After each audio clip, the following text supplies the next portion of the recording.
of India. Anganwadi scheme has completed its 50 years Golden Jubilee. Happy Golden Jubilee. Let me talk a little bit about Anganwadi centers, sir. In 1975, ICDS, Integrated Child Development Scheme, was developed to look after pregnant women, lactating mothers, and children between the age of 0 to 6 years. Basically, it was a form of ECCE, Early Childhood and Care Education. It continued for a long time in a buffer zone, taking care of malnutrition. A big change came in 2002. Under the leadership of our Prime Minister, then our Prime Minister, Shri Atal Bihari Vajpayee ji, he took a major step with 86th Amendment of our Constitution. This led to all children born in our country having a fundamental right to free and compulsory education between the age group of 6 to 14.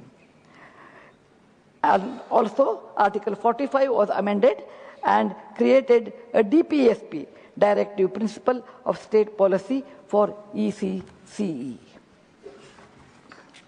Sir, education is a magic wand. Whomsoever it touches, their life will change. Everything is possible with education. It makes a person's different destiny. It improves the society. It also contributes to the country's economy if you are educated.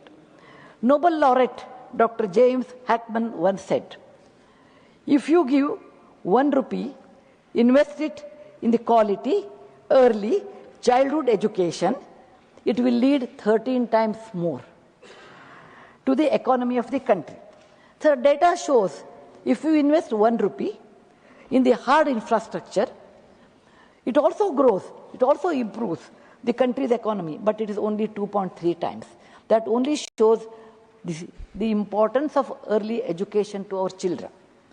In 2018, our Prime Minister Shri Narendra Modi ji revamped and expanded ICDS to Poshan 1.0. This was the most important work because it started initiating the digitalization of the Poshan tracker. This enabled monitoring and strengthening of Anganwadi worker center service. It was a massive work. It was not easy because our country is large. It was launched started in 2018, but it was completed, application was completed in 2021. I want to congratulate the Ministry of Women and Children Department for their hard work, which has been a great success. In 2001, Poshan 1.0 was further revamped, and it was called Mission Saksham Anganwadi and Poshan 2.0 for integrated, holistic development of the child and nutrition. It has 2 divisions. One is Saksham Anganwadi, which gave more importance to infra development, and Poshan 2.0, providing to take home rations to lactating mothers, pregnant women, and children between the age of 0 to 3. It also gave healthy snacks, healthy lunch. Doctors say, with their research, that it's very important, first 1,000 days when a mother conceives and the child grows up, it comes to 2 years, 3 months. They are the crucial days where the mind and the body develops. And taking care of that, Government of India has done a fantastic work, giving lactating mothers, pregnant mothers, this taking ration home. In 2023, Government of India came with a new campaign, PB, Poshan Bhi or Padai Bhi, which is a very beautiful line actually, which gives a uniform training to all Anganwadi workers all over India, and this scheme is valid for 2023 to 26. Until that, every state used to have their own scheme. Some people will hire an NGO, some people have their own way of tackling the problems. Now there is a steady, systematic Anganwadi worker training. In 2024, Ministry of Women and Child Development introduced two curriculums. One is Navachetana for 0 to 3 years. Other one is Adarsh Shila between 3 and 6 years. This curriculum provided Anganwadi workers to monitor the development of a child, organize preschool activities, and many more things. Sir, I want to give some analysis of the importance of ECCE. NEP 2020 notes that it is important that children receive good education between 3 to 8 years. During that period, children's cognitive, motor, socio-emotional skills will develop very well. NEP 2020 also tells that it is between up to age 6, your brain, 85% of your brain will develop. Sir, let us now look at some numbers. According to me, according to the statistics, in 2021 estimation, there are 16.1 crore children between the age of 0 to 6 years. That means it is 11% of our population. Sir, our portion portion tracker notes that there are 3.5 crore children, but between the age gap of 3 to 6 years attend Anganwadi centers. Additionally, there are 4 more crore children who are benefited by these schemes. There are a few well-off people in our country. Their children will go to private schools, and I'm not talking about that. I'm standing here on the behalf of all those remaining children here, sir. Where do they go? When it is a 16.1 crore and 3.5 crore plus 4 crore negligible well-off people who will go to school, where are the remaining children? Where will they go? They don't come to Anganwadi, then where will they go? Probably they are going. They may be rowing on the dusty roads in the rural area. Or they may be accompanying their parents in a dangerous working places like railway tracks, etc. Or they may be playing somewhere without any supervision. And I care for those children. I stand here, sir. As Anganwadi education is not compulsory, these children are always neglected because the method is, the rule is 6 to 14, so nobody bothers between 3 to 6. There are many reasons for that. Number one, parents are normally, these are the people who are not well off, who are working. They are not even aware of the importance of Anganwadi education between 3 to 6, where your brain develops, where you get nutritional food, where you have preschool activities. They are not even aware of it. Second one, they may not even have a time to think about it because they are so busy in making both ends meet for their livelihood. They say they don't even think. Number 3, anyway, they have an attitude. The child will go to school after 6 age for the standard one. Why worry about it? They are not aware by doing that, it is going to affect the children's future and their capacity. Result of this is very upsetting, sir. Let me take 2 examples. Let me take a girl A and a boy B. I always believe girls are smarter, so let me tell that one. Both of them are brought up in the same atmosphere in a rural area where there is Anganwadi, and girl A or a girl will go to Anganwadi between 3 to 6. She will learn cognitive skills, motor skills, socio-economic skills. She will learn good hygiene habits. Everything happens to her. Her brain is also developed. The other child who doesn't go from the same area, and both of them at the age of 6 go to school in the first standard. The girl A will have step by step, so she goes to the next step. The boy B is not able to go to step 1, he has to jump to step B. The child which comes to school without any preparation of any of these skills gets scared. These are the hurdles. The child sits at the back bench probably, worrying that what will I do, how will I talk, what the teacher will say. I don't know what is A-I-E or ABCD, whatever language you have. Doesn't know how to count, doesn't have any other skill except that he has played last 3 to 6 years somewhere else.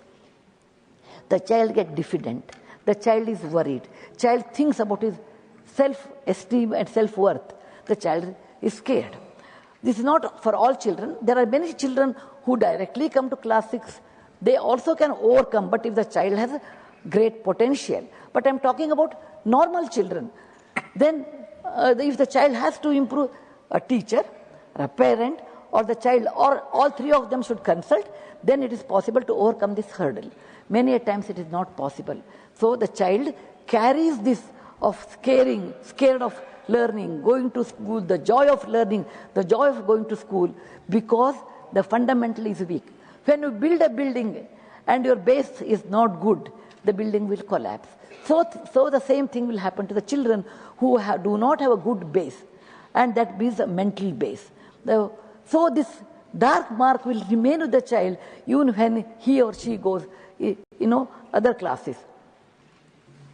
The results are really difficult.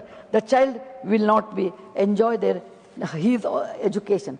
Sir, children are our future. They are rising sun. Their early education should benefit to their life. Hence, I request through you, sir, to our government to consider amending our constitution to give fundamental right to education from year 6 to 14 years to 3 to 14 years. Just increase 3 more years, but fundamental years, not later years, so that children can stand up in life with a good base and good skill. Sir, let us look at some opportunities in case it has been amended. Number 1, the female labor force participation will increase because of the more Anganwadi workers and Anganwadi helpers in Anganwadi centers. Second, the family of children who are going to work, their productivity is very high because they are not worried about where the children will be at that time. The most important thing is the early detection of disabilities. Suppose the child goes to Anganwadi, there is a screening method. There you will come to know the child is in speech or in hear or in either malfunctioning is happening. Early screening helps them their future, because they can get corrected in an early stage. We always say when the sapling you can bend a sapling when it is very small, young, in any direction. Once it becomes a tree, it is very difficult to move. Similarly, any intervention, any help is required for such children with some malfunctioning is there, that can be taken care in screening. And this is one of the most important things in Anganwadi. Number 4, children brain is completely developed by this time. It's a great boost. Sir, I have a few more humble suggestions to the government, to the Madam Annapurna Devi. We must have a large-scale awareness for this 3 to 6 year education. The beautiful campaign which caught my eye was Beti Bachao, Beti Padhao. Similar kind of a campaign is required for children between age 3 to 6 to go to Anganwadi. The government can consider, state government can consider to rope CSR funds from industries. Sir, every company has CSR mandatory, which is 2%. And second thing is, there are certain rules are there which the schemes come under CSR. Some schemes do not come under CSR. I would request ma'am to think over it. Anganwadi improvement scheme, you should put it in CSR, you should list in CSR so that industry can also participate in this. Normally, Anganwadi workers feel this title, sir. When I work with Anganwadi workers, they always say, we don't like to be called Anganwadi workers. I said, why? No, we like the word Asha. Asha looks nice. Maybe in that atmosphere, the word Asha has a lot more Asha. Whereas Anganwadi is like, they think, oh, you are like anybody else, I want some other name. So there are many names, sir, but I have one suggestion. Decision is ultimately government. Deepa. Deepa. This is the word which is a light. A light is synonymous with knowledge. A lamp removes the darkness. Darkness is ignorance. Deepa is a word which is valid from north to south and east to west. Everybody understands the meaning of Deepa is the same Deepa. So this gives them a kind of resilience, kind of enthusiasm to work. Because in village area, Asha is more important. They always feel Anganwadi is not. So this is a small psychological lift I want to give. Whenever Anganwadi center infrastructure is made, modified, I would request government to consider child-friendly. It should be made more child-friendly. Sir, I know it is not easy task. It is difficult, I know, but it is possible. You require enormous amount of time, sir, because you can see the history. Vajpayee ji took a step in 2002, but in 2009, it was the RTE, or right of education, right to education, was implemented. In 2000, it took 7 long years. Similarly, 2018, portion tracking system started, and it came into existence after 3 years. So it takes time. Logistics, and there are many logistics are required to implement this. Most important is like a heart, is financial implications. Though it is a lot of investment, and it has a lot of thinking on financial implications. 4, India is a large country with a large population. It is not like, what you implement in a smaller country, it is in 20 days, it's not possible in India 20 months, because it is a huge country with huge population.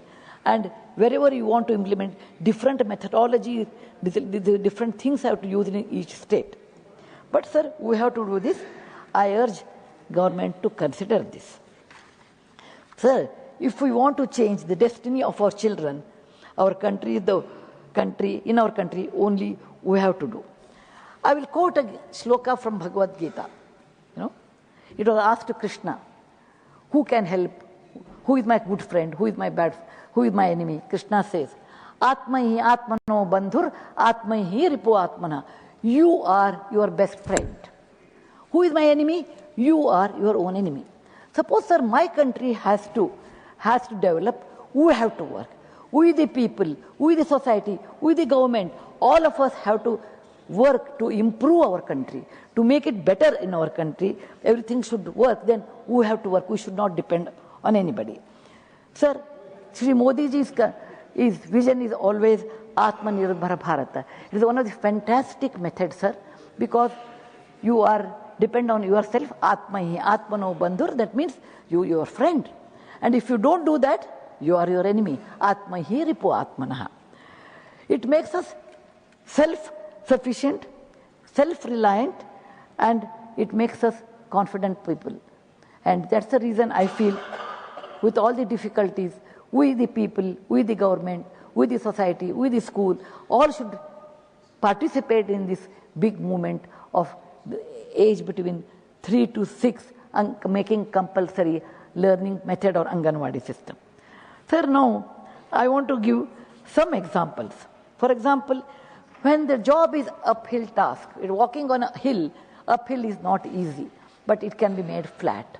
I'll give 3 examples. The first example I would like to give is Huinat Sung in 629 AD. He was a Chinese traveler, a bright Buddhist monk who wanted to come to India and go to Nalanda. His ultimate thing was Nalanda, a great Buddhist university at that time, and learn there, take the text, Chinese, Indian Buddhist text back to China.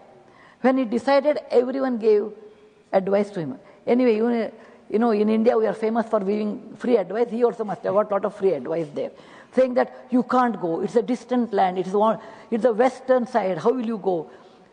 The emperor of the Tang dynasty at that time was very fond of him. He said, you cannot go. How can you go to India? By foot, it is not possible. So he imprisoned him. But Huinat Sung, escaped in the night. He walked Gobi Desert by foot, took the Silk route, and came to Kanauj, then to Patna, and then to Nalanda. He learned there as a student first, and later he became a teacher.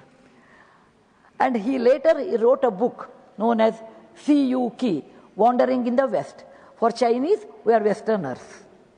So he says, wandering in the West, he talks so much about India, the life of Indians in 629 AD at Kannauj, and he describes Peshawar, he describes Patna, He describes Nalanda and many more places, including Sanchi. He describes all those things. And he took those books back to China. Today, if we want to know something about India at 629 AD, we have to refer a Chinese book, Siyu Ki, which gives all the detailing. Why did he do that, sir? It was not needed. He was a good Buddhist monk. He could have sat in a Xi'an, in a pagoda, and he could have led his life. He said, no. My passion is to go and earn knowledge. My passion is to go uphill work, make it flat, and achieve it. To get this knowledge, I have to work hard. I should have patience. I should undergo all difficulties, but then only I can get it. But only I can do this. I don't care about anything, but I care for the knowledge. So it is possible in life, whichever they look uphill task over a period of time, with patience, with perseverance, with passion, we can achieve. Sir, if we decide to do this 3 to 6 year compulsory, it is to some extent uphill task, but we can do with patience of time. We can do this with perseverance of following up with the people, with the society, and we should have passion for that. Otherwise, it is not possible. Any amount of money you may have, but if you do not have these 3 P's, it is not possible to achieve at all. Secondary example I want to give, however funny, but I just, because it's my own experience, I thought I should share to this august house. I'm a small person. Compared to Huenat Singh and all, I'm not a great person. Sir, in the year 1974, when I did my engineering, there were hardly few lady engineers in India. And I saw an advertisement where House of Tatas wrote, lady engineers need not apply. Because the work was in Jamshedpur as well as in Pune and many places. And as a young girl, I wrote a postcard to J.R.D. Tata, who was the head of Tata Industry. I wrote to him, maybe because at 23 you're all idealist, and there's a very famous saying, at the age of 20, if you are not an idealist, you don't have heart. You continue to be, you don't have brain. It's for fun. So I wrote a letter to J.R.D. Tata asking this simple question on a postcard.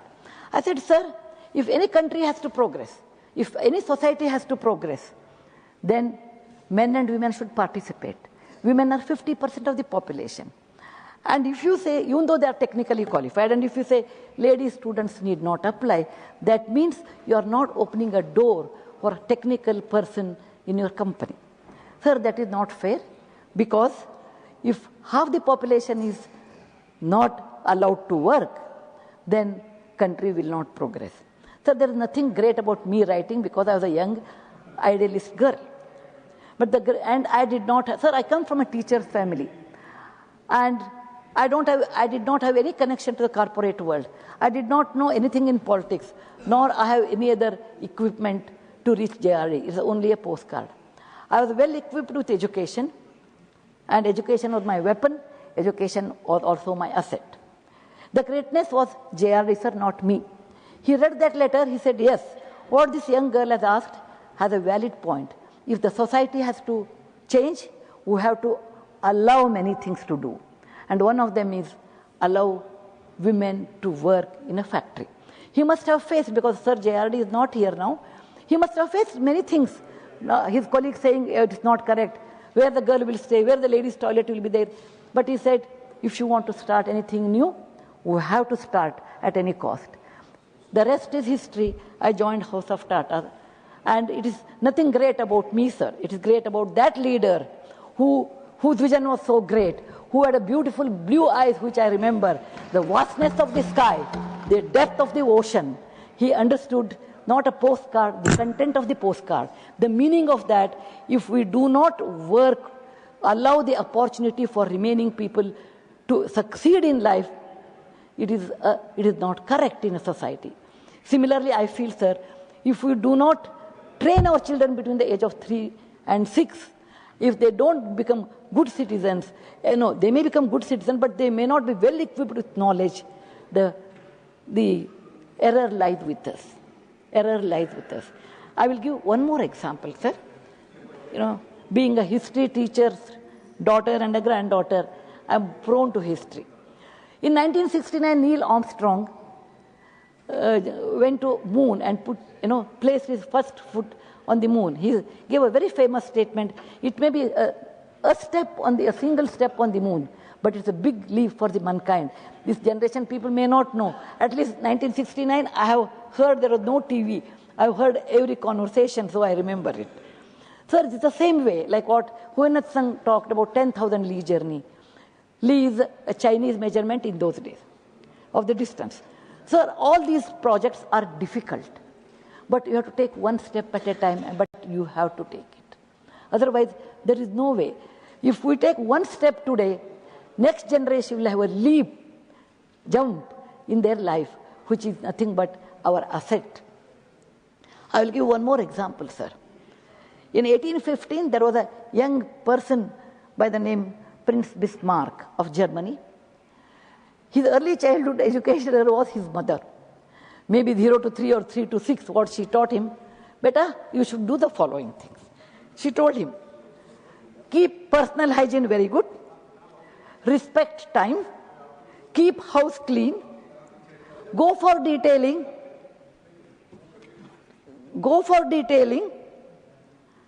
in any work, become efficient, and many more things she taught. He learned that, and it became a part of his life. When he became a chancellor of Prussia in those days, he made all his subjects in that country all these principles.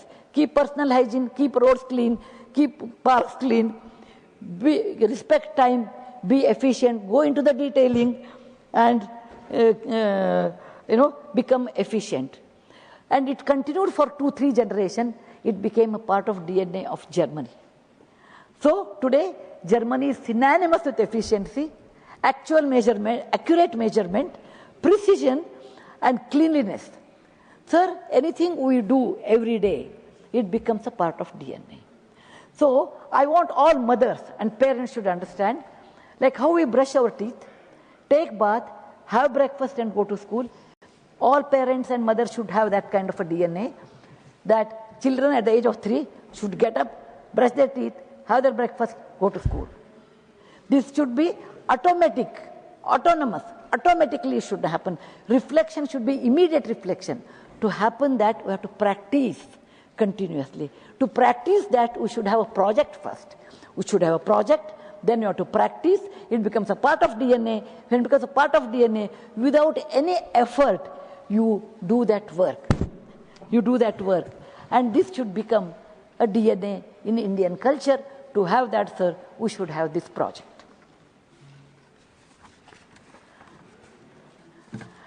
My submission to the government through you, sir, is to please consider this request seriously.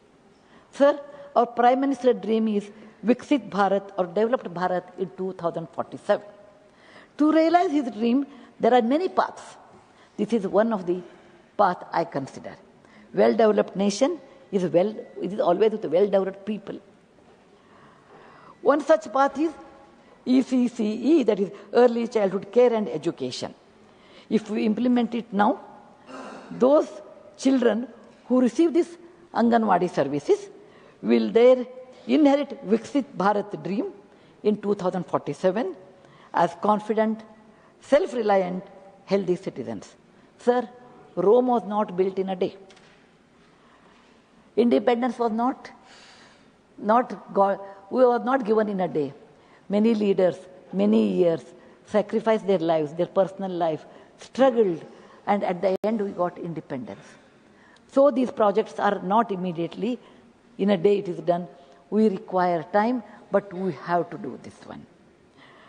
We should only realize our dream when, and our children will appreciate our effort once we have 3 to 6 or 3 to 14 years of education, compulsory, all over India, free education, which should become a birthright.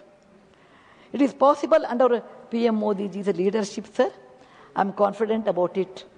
Next generation people will remember him, owe to him that he changed their life. How Mr. Vajpayee changed, made a change, in 2002, the RTE, that 6 to 14, I think our Modi ji will do 3 to 14. Sir, I would like to conclude. Being a teacher for many years, until the next bell rings, I may go on talking. I do not want to do that today. I want to take a quote from Gita, which Krishna says about Atma. But I will tell this one to Vidya. For me, Vidya, education, knowledge are synonymous. This is a beautiful shloka. He says, Nainam chandanti shastrani, nainam dahati pavakaha, na chainam kledayan apo, na sheshayuti marutaha. He says to Atma, but I will tell, if you learn some skill, you learn your education in a proper way, you master Vidya. When you master Vidya, no thief can come and steal it. It need not be kept in a Godrej locker. Nobody can cut it into pieces. It remains solid in your heart. It cannot be burnt with Agni because it is imperishable. It cannot be drowned in water because it's above the water.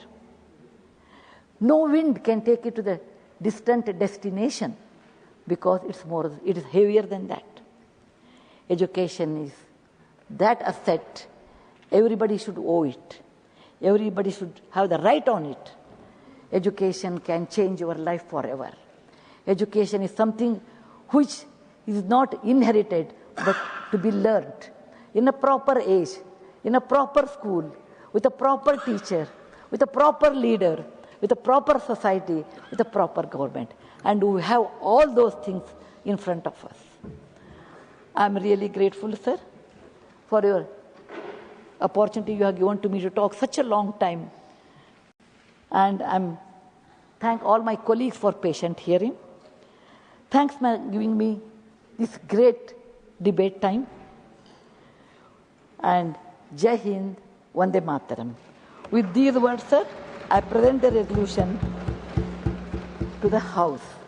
Dhanyavad once again. बहुत धन्यवाद Sudha ji. Resolution moved. I now call upon the members whose names have been received for participation in the discussion.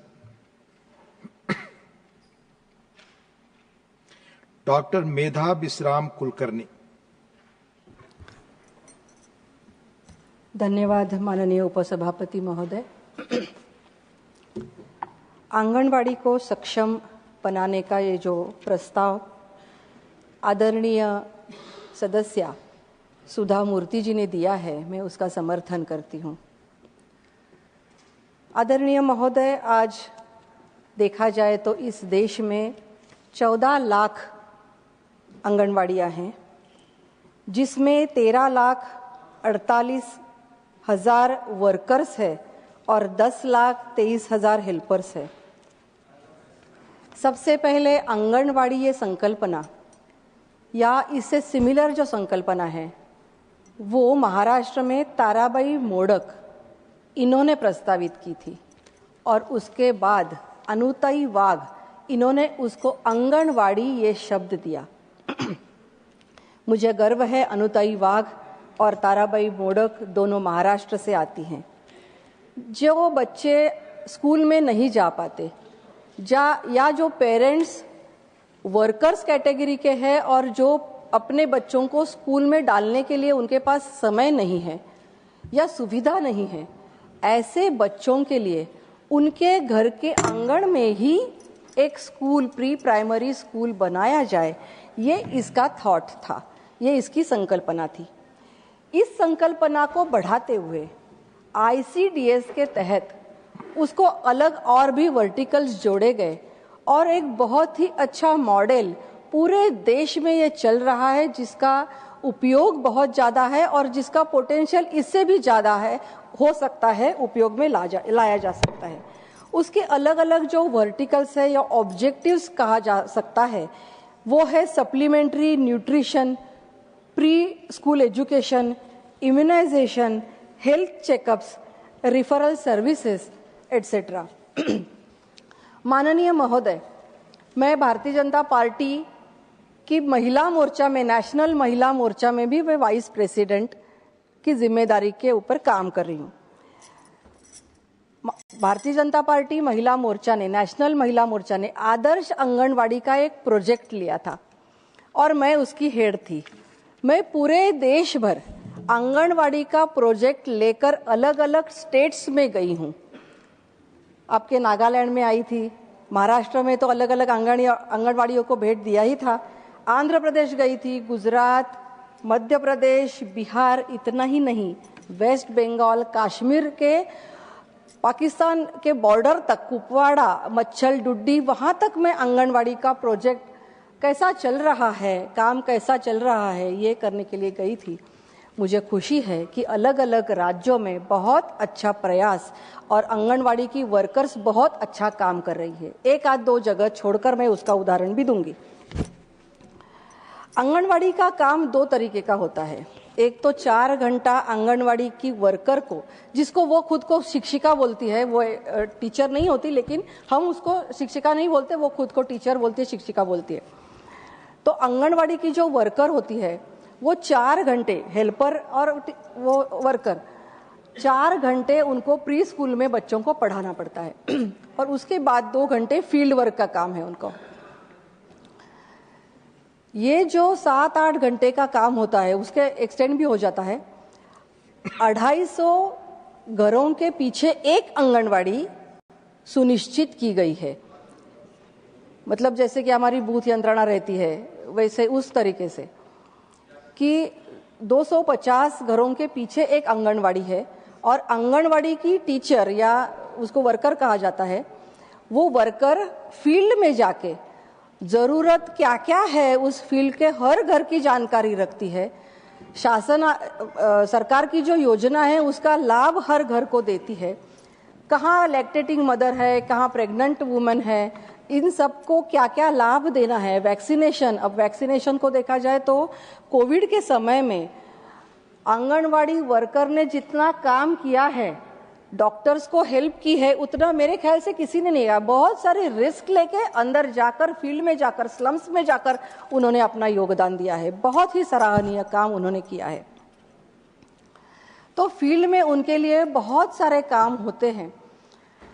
Mall nutrition के जो बच्चे हैं, माताएं हैं, सुदृढ़ माता, सुदृढ़ बालक, इसका कंपटीशन लेना, सब काम उनको ट्रेनिंग देना, पोषण आहार कैसे अच्छा बनाएं उसको माताओं को ट्रेनिंग देना, ये सब का काम वो उनको करना पड़ता है।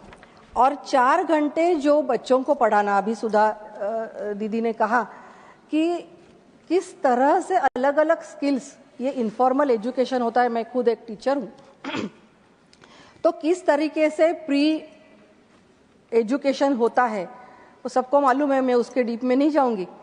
लेकिन ये सब स्किल्स पहले उसको आने चाहिए, फिर वो बाद में उसका उपयोग करेगी।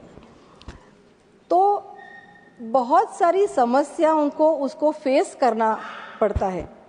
जैसे कि उनको स्मार्टफोन्स दिए गए हैं, बहुत सारी जगह नेटवर्क न होने की वजह से स्मार्टफोन्स काम नहीं करते, तो वो डेटा भेज नहीं सकती। उनको ये कहा गया है कि पेरेंट्स के वीडियो डालकर, 20-20 सेकंड की वीडियो लेने हैं उनको, 20 सेकंड के, वो वीडियो लेकर उनको डालना पड़ता है। वो समय पर अगर नहीं डाले जाए तो उनका जो प्रोत्साहन निधि है वो उनको नहीं मिलता। उनको रिकॉर्ड रखने पड़ते हैं। मैं उदाहरण दूंगी, किसी को क्रिटिसाइज करने के लिए नहीं। मैं वेस्ट बंगाल गई थी।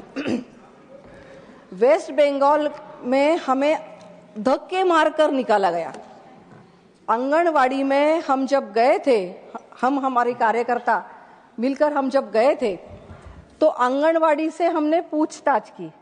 उनके लिए पोषक आहार की सामग्री दी जाती है सरकार की तरफ से, और उनको वो बच्चों को देना पड़ता है।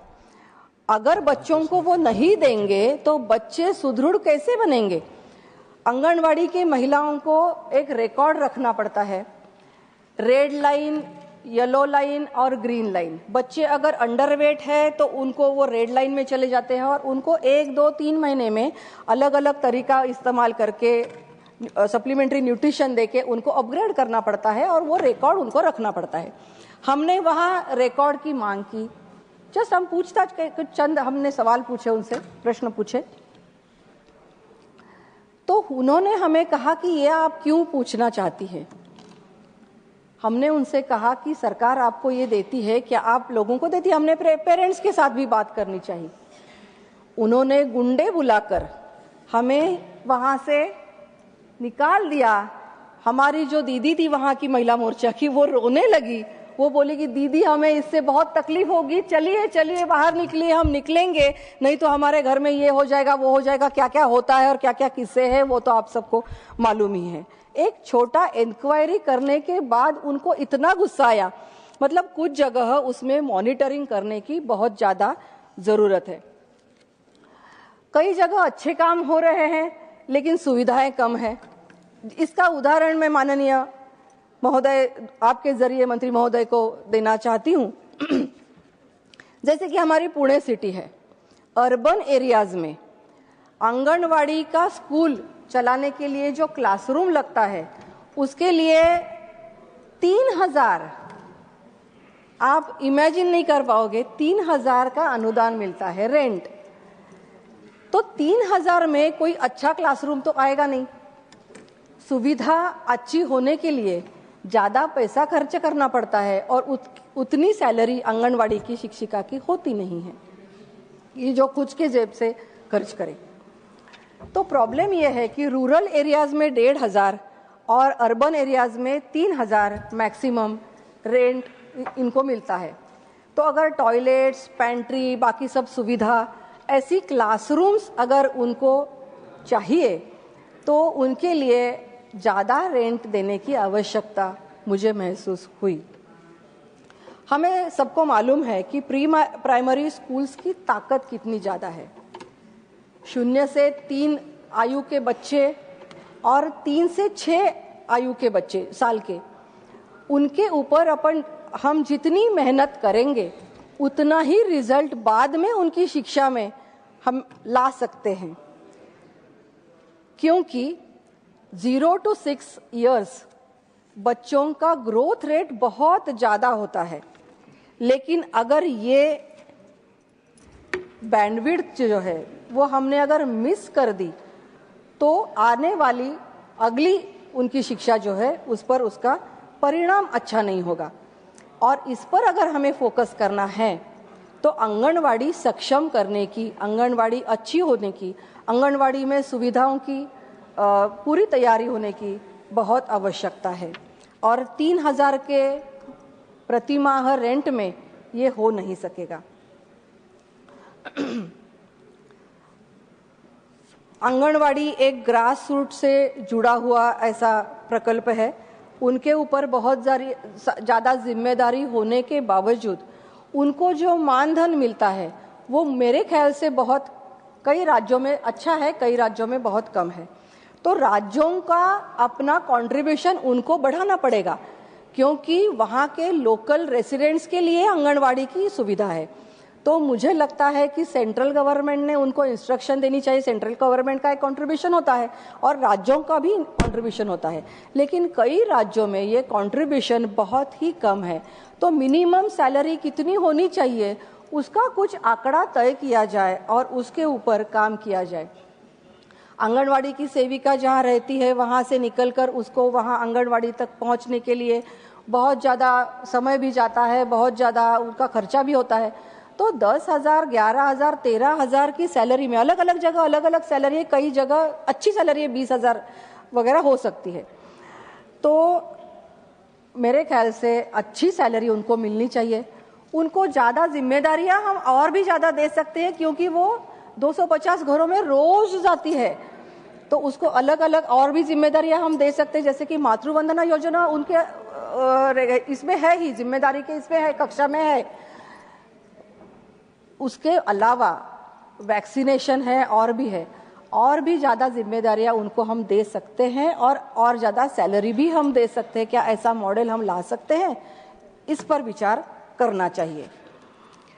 पुणे जैसे एरिया में एक प्रयास किया जा रहा है कि पुणे म्यूनिसिपल कॉरपोरेशंस के जो स्कूल्स है, स्कूल में इंफ्रास्ट्रक्चर अच्छा होता है, उससे आंगनवाड़ी को जोड़ा जाए। तो इस प्रयास का भी बाकी जगह अनुकरण अगर हो सकता है तो अच्छा इंफ्रास्ट्रक्चर वाला क्लासरूम हर आंगनवाड़ी को मिल सकता है। जेडपी के स्कूल्स है, म्यूनिसिपल कॉरपोरेशंस के, नगर पालिका के स्कूल्स है, तो इनके साथ आंगनवाड़ी को जोड़ा जा सकता है। मुझे मालूम है कि आंगनवाड़ी महिला बाल विकास के अंतर्गत आती है। Members, I will request please, आवाज आती है प्लीज। यस। और ये एजुकेशन से संबंधित सब्जेक्ट है, लेकिन दोनों सब्जेक्ट्स जोड़कर, क्योंकि ये आंगनवाड़ी जो है वो प्री एजुकेशन के लिए काम करती है और न्यू एजुकेशन पॉलिसी में आंगनवाड़ी को बहुत last sentence new education policy में प्री प्राइमरी एजुकेशन को प्राइमरी एजुकेशन से जोड़ा गया है। तो इसलिए ये दोनों डिपार्टमेंट्स जोड़कर कुछ ऐसा मॉडल सामने ला सकते हैं जिससे आंगनवाड़ी सुदृढ़ हो और प्री प्राइमरी एजुकेशन और बाकी योजनाओं का ही लाभ हो। हमारे आदरणीय प्रधानमंत्री जी महिलाओं के लिए और बच्चों के लिए, बालकों के लिए, उनकी शिक्षा के लिए, उनकी सुदृढ़ता के लिए बहुत अच्छे उपाय कर रहे हैं। आंगनवाड़ी को सक्षम करके हम इस प्रयास में और भी ज़्यादा इफेक्टिव उसको बना सकते हैं। और हमारा जो पॉपुलेशन है, बहुत ज़्यादा पॉपुलेशन होने वाला अपना देश है और अपना देश युवा देश करके जाना जा रहा है। तो ये आने वाले युवा एसेट होंगे या लायबिलिटी बनेंगे, ये शिक्षा के ऊपर निर्भर है। इसलिए मुझे ये रिक्वेस्ट करनी है कि आंगनवाड़ी को सक्षम बनाया जाने की आवश्यकता है। मुझे आपने बोलने का अवसर दिया, मैं आपको धन्यवाद ज्ञापित करती हूँ। बहुत धन्यवाद doctor Medha ji. Honourable P Wilson ji. Thank you, Deputy Chairman, sir. I welcome the private member resolution to amend Article 21 and introduce Article 21B, guaranteeing free and compulsory early childhood care and education between 3 to 6 years, and all children receive equitable and holistic early childhood support. Sir, this can also be done by amending Article 21A itself.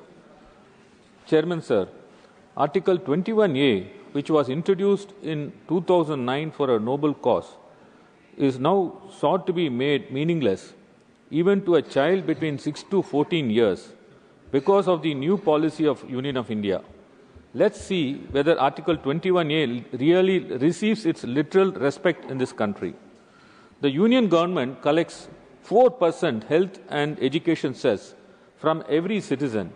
These funds are meant exclusively for schemes under Article 21A, the fundamental right to free and compulsory education. Now let's see whether it is spent meaningfully. The Samagra Shiksha Abhiyan is funded from this cess. It is not charity, it is not discretion, it is a constitutional obligation. But instead of honoring that obligation, the Union government has chosen to punish the state of Tamil Nadu by withholding 3,548.22 crores of Samagra Shiksha Abhiyan funds that directly belong to the children of this country. On what basis, sir? Because our state refuses to accept a non-binding national education policy, a policy that never been placed before the Parliament for legislative scrutiny. Will this policy bind state of Tamil Nadu, which has a law to teach only 2 languages in our state? Is this how cooperative federalism is supposed to function? Is dissent from a state government now a reason for the union to financially strangle school education and deny fundamental rights to children? Sir, because of this arbitrary and vindictive withholding of funds, 44 lakh students, 2.2 lakhs of teachers are being directly affected in Tamil Nadu.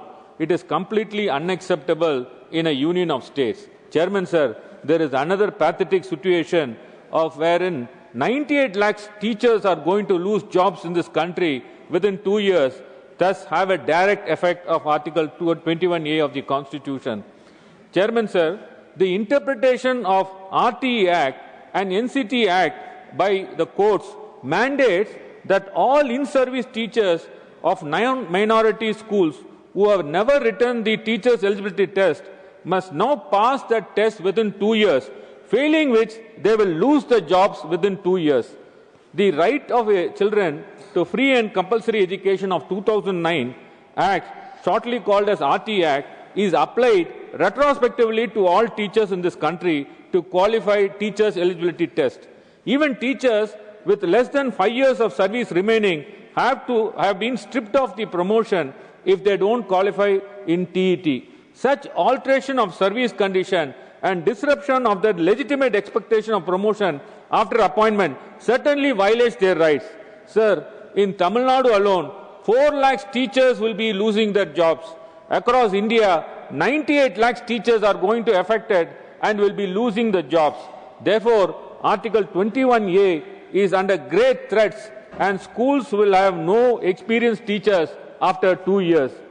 These teachers who are going to lose their jobs were fully qualified, legitimately recruited and professionally competent under the statute rules that existed at the time of appointment. They began their service long before the teachers' eligibility test was introduced in 2009. They entered services with the legitimate expectation of career progression based on the rules then in force. And what is worse, sir, is that the NCT notification dated 23/8/2010 issued under the RT Act explicitly protected all pre-2010 teachers. It clearly said new qualification requirement shall not apply to teachers appointed prior to the notification. That protection was absolute and unambiguous. But later, insertion of Section 12A in the NCT Act in 2012 and provisos in RT Act 2009 created a direct contradiction, and this made the courts to interpret the law in a matter that one has to necessarily qualify in the teacher's eligibility test. Thereby, this amendment completely nullifies the earlier statutory protection. Chairman, the result is teachers who have been teaching for 15 years, 20 years and even 25 years also. are suddenly told. Yes, I'm coming to that. Coming to resolution. Yes, I'm coming to that. Please come. Yes, I'm coming to that only. Are told suddenly subject, and that you know they have to also. leave the services. I'm coming to that subject only. You have to speak in for or against the... Yes, Chairman, I'm coming to that. To come on that, 21A becomes resolution. meaningless. Please. Yes. No state, no matter how efficient, can replace lakhs of serving teachers within 2 years. No education system can withstand such an overnight shock without collapsing, and no teacher should be humiliated after decades of service by being forced to take a new eligibility test that never existed when they were appointed. Please yes, I'll come to that. No, Chairman, come to sir. that. You have spoken Chairman, enough. sir, Please I'm coming to that. Chairman, sir, 21A is become meaningless. Let us talk about 21B later. Yes, you please move a yes. parliamentary resolution procedure I've already addressed. Yes, Chairman, sir. The Chief Minister of Tamil Nadu has already returned to our Honourable Prime Minister on 25/11. I'm coming to that. I'm coming to that. Chairman, I'm coming to that. Chairman, I'm coming to that. Chairman, I'm coming to that. I'm coming to that. I'm coming to that. Please. The Chief Minister of Tamil Nadu has already returned to the Honourable Prime Minister on 25/11. Anymore. I'm just warning you, sir. Please. Yes, through you, I urge the Union to give us 3,548.22 crores and also protect the services of the teachers. I'll move now, and call order the Speaker. So far as the resolution is concerned, Chairman says, so far as the resolution is concerned, the right to free and compulsory education, Chairman sir, education cannot stop with 3 to 6 years students, age students. It has to be seen from 6 to 12 years because 21A is a valuable right, Chairman sir. This RT Act was brought in 2009 to see that all children in India gets the education, and that is why this 21A was brought in. What I wanted to point out is that 21A is become meaningless today because of the attitude of the union government. No doubt, so we have to appreciate. On this. No doubt, we have to appreciate. She is bringing that new amendment, and the constitution has to be amended accordingly. But if you see this, compulsory education cannot be confined to elementary levels alone. It must be progressively extended to cover all students up to class 12, ensuring continuity, equity, and universal access to quality schooling. Expanding this constitutional guarantee is essential not only for strengthening our human capital, but also for upholding the spirit of social justice and preparing the next generation to meet the challenges of a modern knowledge economy. I conclude. I therefore urge the Union Government to act decisively and initiate the process of including Article 21A and 21B to make free education up to 12th standard as a constitutional right. Thank you, Chairman, sir. Thank you. Susri Swati Maliwal ji. Thank you, Chairman, sir. Sir, I am thankful to Sudha Murthy ma'am, a brilliant educationist, for raising such an important issue, and I fully endorse her demand. Sir, this is an issue that will define the quality of India's future. If we strengthen the first 6 years of a child's life, we strengthen the next 60 years of our nation. So research shows that 85% of the brain is developed until the age of 6 years. इसलिए दुनिया के सबसे developed देश Japan, Finland, south Korea सबसे ज्यादा investment बचपन पर करते हैं. Sir, Japan's preschools are famous for raising emotionally strong, socially responsible, and extremely independent children by the age of 6. वहां 3 साल की उम्र के बच्चे खुद अपना काम करते हैं. क्लासरूम में उनसे रोज सफाई करवाई जाती है. यहां तक कि खाना तक उनको सेफली खुद बनाना सिखाया जाता है. Sir, this is not punishment, it is character education. इससे बच्चों में सर शुरू से इंडिपेंडेंस और कलेक्टिव रिस्पॉन्सिबिलिटी की फीलिंग आती है. सर, ये सोच टूट जाती है कि मेरी गंदगी कोई और साफ करेगा. सर, इन कंट्रीज में प्ले बेस्ड लर्निंग पे फोकस रहता है. This builds curiosity, emotional health and love for learning. Sir, वहां टीचर का रोल कोई बॉस की तरह नहीं होता, बल्कि गाइड और दोस्त की तरह होता है. सर, आज इंडिया के पास वर्ल्ड का लार्जेस्ट अर्ली एजुकेशन सिस्टम है, पर quality gap is huge. Sir, हमारे देश में 13.9 लाख आंगनवाड़ी सेंटर्स हैं. ये नंबर बहुत बड़ा है, पर 50% आंगनवाड़ीज की अपनी बिल्डिंग तक नहीं है. 27% आंगनवाड़ीज में फंक्शनल टॉयलेट्स नहीं है. 47% में पाइप्ड वाटर कनेक्शन नहीं है.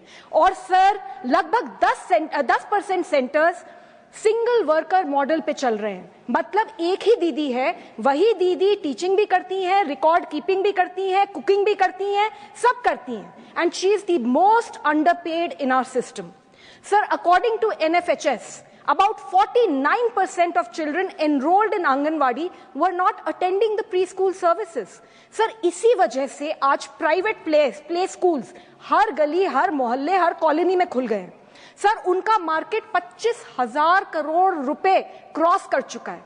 सर, फीस 30,000 से 2 लाख रुपए तक है. मिडिल क्लास तो जैसे तैसे करके अपने बच्चों को प्राइवेट स्कूल्स में पढ़ा रहे हैं, पर भारत का गरीब प्राइवेट प्ले स्कूल अफोर्ड ही नहीं कर सकता. वो आंगनवाड़ी पर ही डिपेंडेंट है. सर, इसीलिए आंगनवाड़ी का सुधार ऑप्शनल नहीं है, it is an imperative thing for the nation.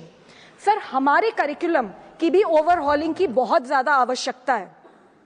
Sir, हम आज भी कॉलोनियल माइंडसेट वाला करिकुलम चला रहे हैं.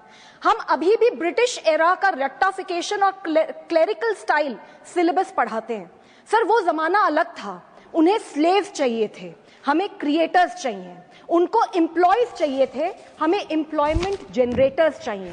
New India can not run on old education models. Leadership, communication, creativity, problem solving, sir, ये सब क्वालिटीज बचपन से डेवलप होती हैं, 12वीं कक्षा के बाद नहीं. Also sir, future is in skills.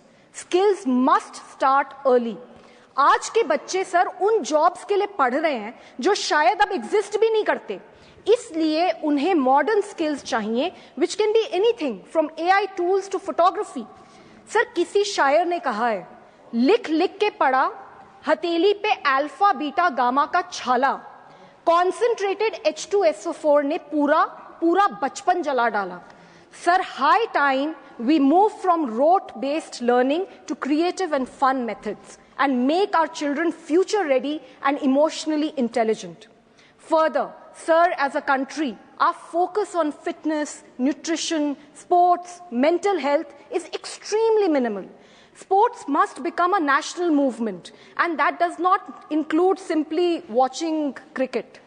हमारे स्कूल्स में सर स्पोर्ट्स को फ्री टाइम की तरह ट्रीट किया जाता है, पर सर स्पोर्ट्स डिसिप्लिन है, टीम वर्क सिखाता है, कॉन्फिडेंस बढ़ाता है, हेल्दी बनाता है और सबसे इंपॉर्टेंट स्पोर्ट्स बच्चों को सर नशे से दूर करता है।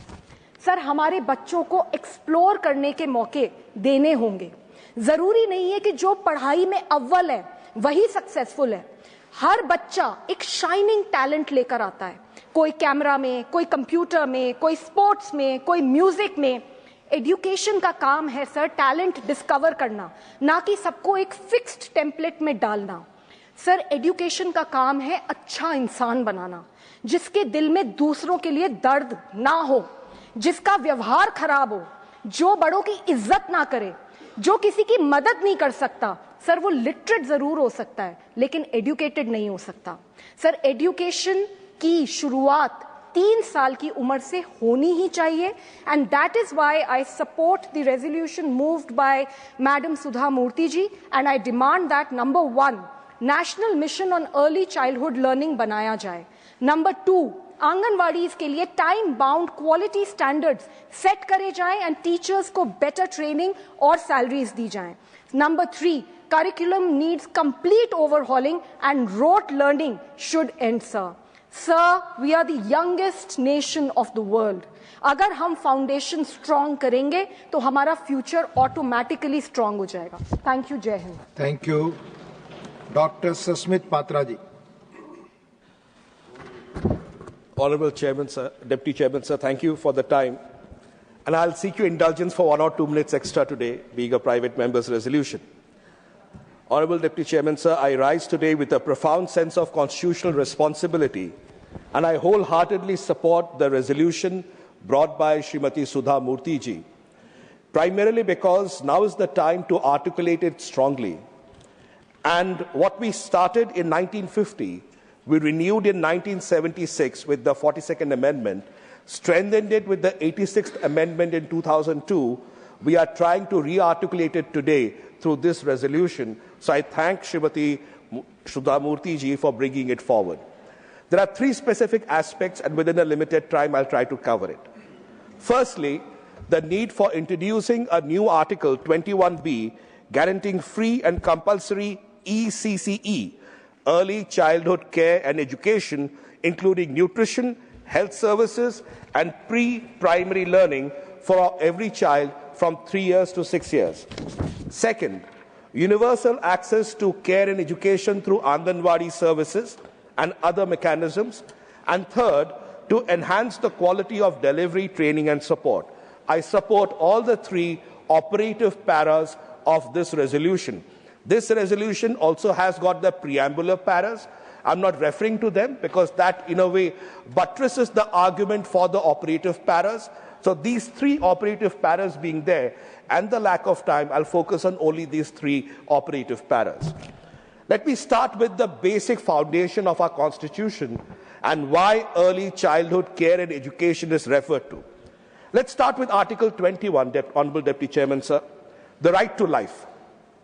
And the Supreme Court over the decades has expanded the right to life in Article 21 to encompass many such areas of life and liberty. If we were to go back to Francis Corellia Mullen versus the Administrator of Union of Territory of Delhi 1981, or Bandhua Mukti Morcha versus Union of India, we would see jurisprudence which actually states why the right to life and liberty is held so precious, and whether it's privacy, whether it's education, whether it is health, each and every aspect, including clean air, comes under the Article 21, right to life and liberty. And that is what Srimati Sudha Murthy ji is trying to expand on today through this resolution. I'll come to a specific aspect of Article 45 of the Constitution. Article 45, as amended by the 86th Constitutional Amendment, directs the state to provide early childhood care and education for all children until they complete the age of 6 years. This is not a suggestion. This is a constitutional direction. And towards that end of Article 45, Srimati Sudha Murthy ji is trying to drive the conversation today. Let me come to the jurisprudence of education and development. Where is the jurisprudence coming from? Mohini Jain versus State of Karnataka, 1992. Unnikrishnan JP versus State of Andhra Pradesh, 1993. Both these landmark judgments have actually led to the Supreme Court that held the right to education, including the right to free education for children up to 14 years. This was before Article 21A existed. We are talking about 21B today, but before 21A came, the precursors of jurisprudence that flowed from the courts actually energized the Parliament to go forward and think about 21A. So what did the Parliament do in return, in response to these specific jurisprudence arising out of the Supreme Court? It passed the 86th Amendment and codified the right to education under Article 21A. Today, we are standing at an identical moment in history. The court has repeatedly interpreted Article 21 to include components of early childhood development. Now the Parliament must take a step, as was seen in 1993 jurisprudence, to consider the inclusion of Article 21B to further strengthen what this resolution wants to bring about on ECCE. I would like us to consider for a moment the right to food. People's Union for Civil Liberties versus Union of India, 2001 and onwards, where the Supreme Court said that every child is entitled to supplementary nutrition, Anganwadi centers must be established in every habitation, and children between 0 and 6 years must receive nutrition and preschool education through ICDS. So this is how we have moved forward. I come to the second aspect of it. In the paucity of time, I'll keep moving quickly. I'll come towards the statutory and policy structures that support this resolution and try to buttress the statutory and policy structures that will help this resolution come true through Article 21B inclusion. First, the Right of Children to Free and Compulsory Education Act of 2009. Second, the National Food Security Act of 2013. Third, the Juvenile Justice Care and Protection of Children's Act 2015. If we were to look at all of these three, along with the National Education Policy of 2020, we would realize whether it's food, it's education, it's primary health care, children's development, all of them have already been taken care of through several laws and jurisprudence over the last 50, 70 years of our democracy. And that is why the idea of 21A came forward. Another 2 minutes. Please have. So the national education, I come to now to the NEP. The National Education Policy of 2020 declares early childhood care and education to be a national priority. This is what the resolution is also about, to use ECCE as the national priority and commits the country to achieving universal ECCE by 2030. So we have created a target for ourselves. And if this resolution passes through Article 21B, then that will further give us energy to go forward. I come to the National Curriculum Framework for the Foundational Stage 2022, which is part of the policy as well. It provides a pedagogical roadmap about how we have to go forward for people, for the children from the ages of 3 to 8. It's not that we do not have frameworks. We have them, but we have to energize them. I will not talk of the international obligations. I understand the time is over. Convention on the Rights of Children of 1989, Sustainable Development Goals, etc., etc. I'll come to the last three operative points. One, the constitutional right to Article 21B. Two, universal access to strengthen Anganwadi. And three, the supported system. The last 30 seconds. Let us adopt this resolution with conviction. Let us make Article 21B a reality. Let us strengthen the Anganwadi system and all mechanisms of early care. Let us equip our educators and caregivers with skills, dignity, and resources they deserve. And above all, Honorable Vice Chairperson, ma'am, let us honor the children of India, the silent citizens of our democracy, the sovereigns of our future. With these words, I support the resolution brought by Srimati Sudha Murthy ji, and I hope it passes through. I thank you. Honourable Member, Dr. John Brittas. Thank you, ma'am. Hope the chair would be magnanimous like it was to Sasmit. I feel that I'm honored to speak on a resolution moved by Sudhaji. Her insightful philosophical words have given a direction to us. Though I have certain reservations when she tried to compliment the government for what they are doing, if her genuine expressions with regard to the government were right, then there was no need absolutely for a resolution like this. Since there are a lot of things which are found wanting, that's why he had to bring such a resolution. But I admire her, and she could bring such a resolution because a lot of things happened with her life. Her life got reformed because during her marriage, her husband was a communist. That also changed her life.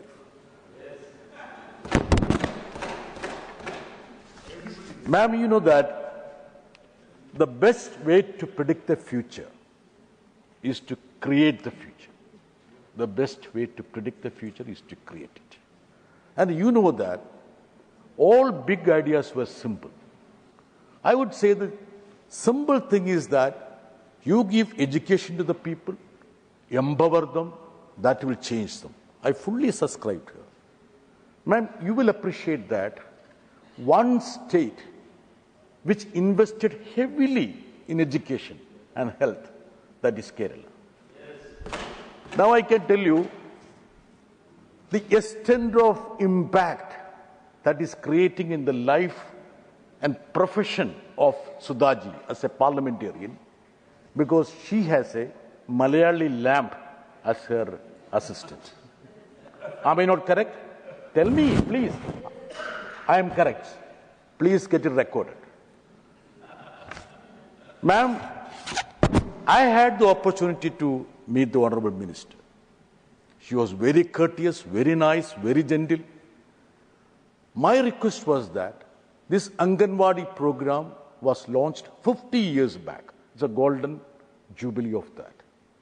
If the government has some respect for these hapless Anganwadi workers who toil day and night to prop up our lesser mortals, the children, they should declare an additional incentive or increase their wage. Ma'am, didn't I come and request you, ma'am? Honorable Minister, didn't I come and request you? I requested you. You are in favor of that, I know that. She said she will try her level best. She promised also. But she couldn't succeed in it. Sudhaji, why she couldn't succeed? अब इतना तारीफ दिया prime minister साहब को. If the Prime Minister had just shown a little bit of gesture towards this hapless woman, she could have been in a position to be jubilant, participating in this debate and saying that in the 50th year of Anganwadi program, I was instrumental in increasing the wages, honorarium of the Anganwadi. Our Honorable Minister couldn't get that opportunity, Sudhaji. Please understand that.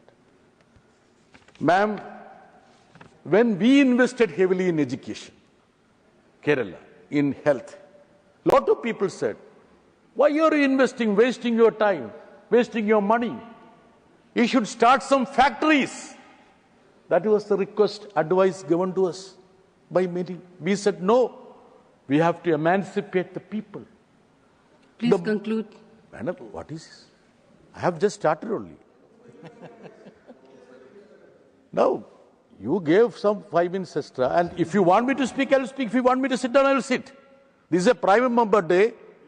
We are free to talk. Now, you know one thing. This Anganwadi program, Kerala is giving 13,000 per month. I know it's not sufficient, ma'am. It's not sufficient. But do you know what is the contribution of central government? 4,500. Pittance. Pittance. The increase they did was in 2018. After that, nothing was done. That. All these schemes started as central schemes. None of the state government told them, please start this scheme. It was at the behest of their initiative. My only request to the government is that if you are unable to continue this scheme in a dignified way, just disperse the fund to the states.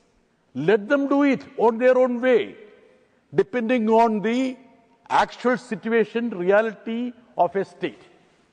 Kerala, we could actually dismantle the fortress of feudalism because of education. Because of education. Now it's an era of enlightenment. I understand, ma'am. Please give me 2-3 minutes more. I will just wind up.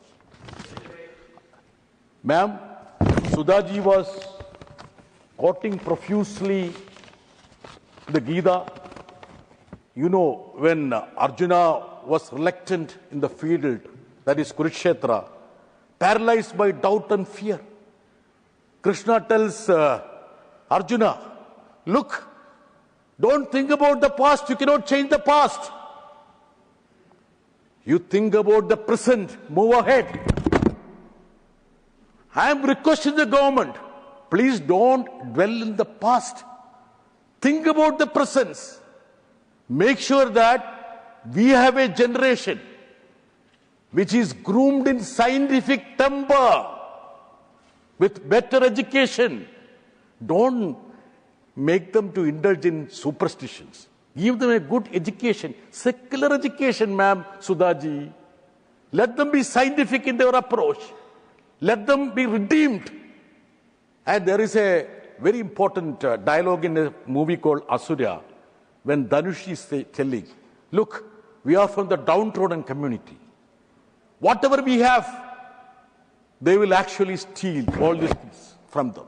Even our self-respect they will steal. They will steal our wealth, all the cultivation. As you rightly said, if you have education, it will empower us. Nobody will be in a position to steal those things from us.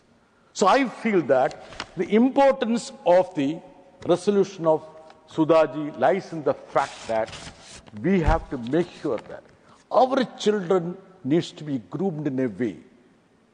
Proper education and care should be imparted. At that time, we shouldn't forget those hapless women, lakhs and lakhs of people across the length and breadth of this nation who are toiling. I am talking about Anganwadi workers.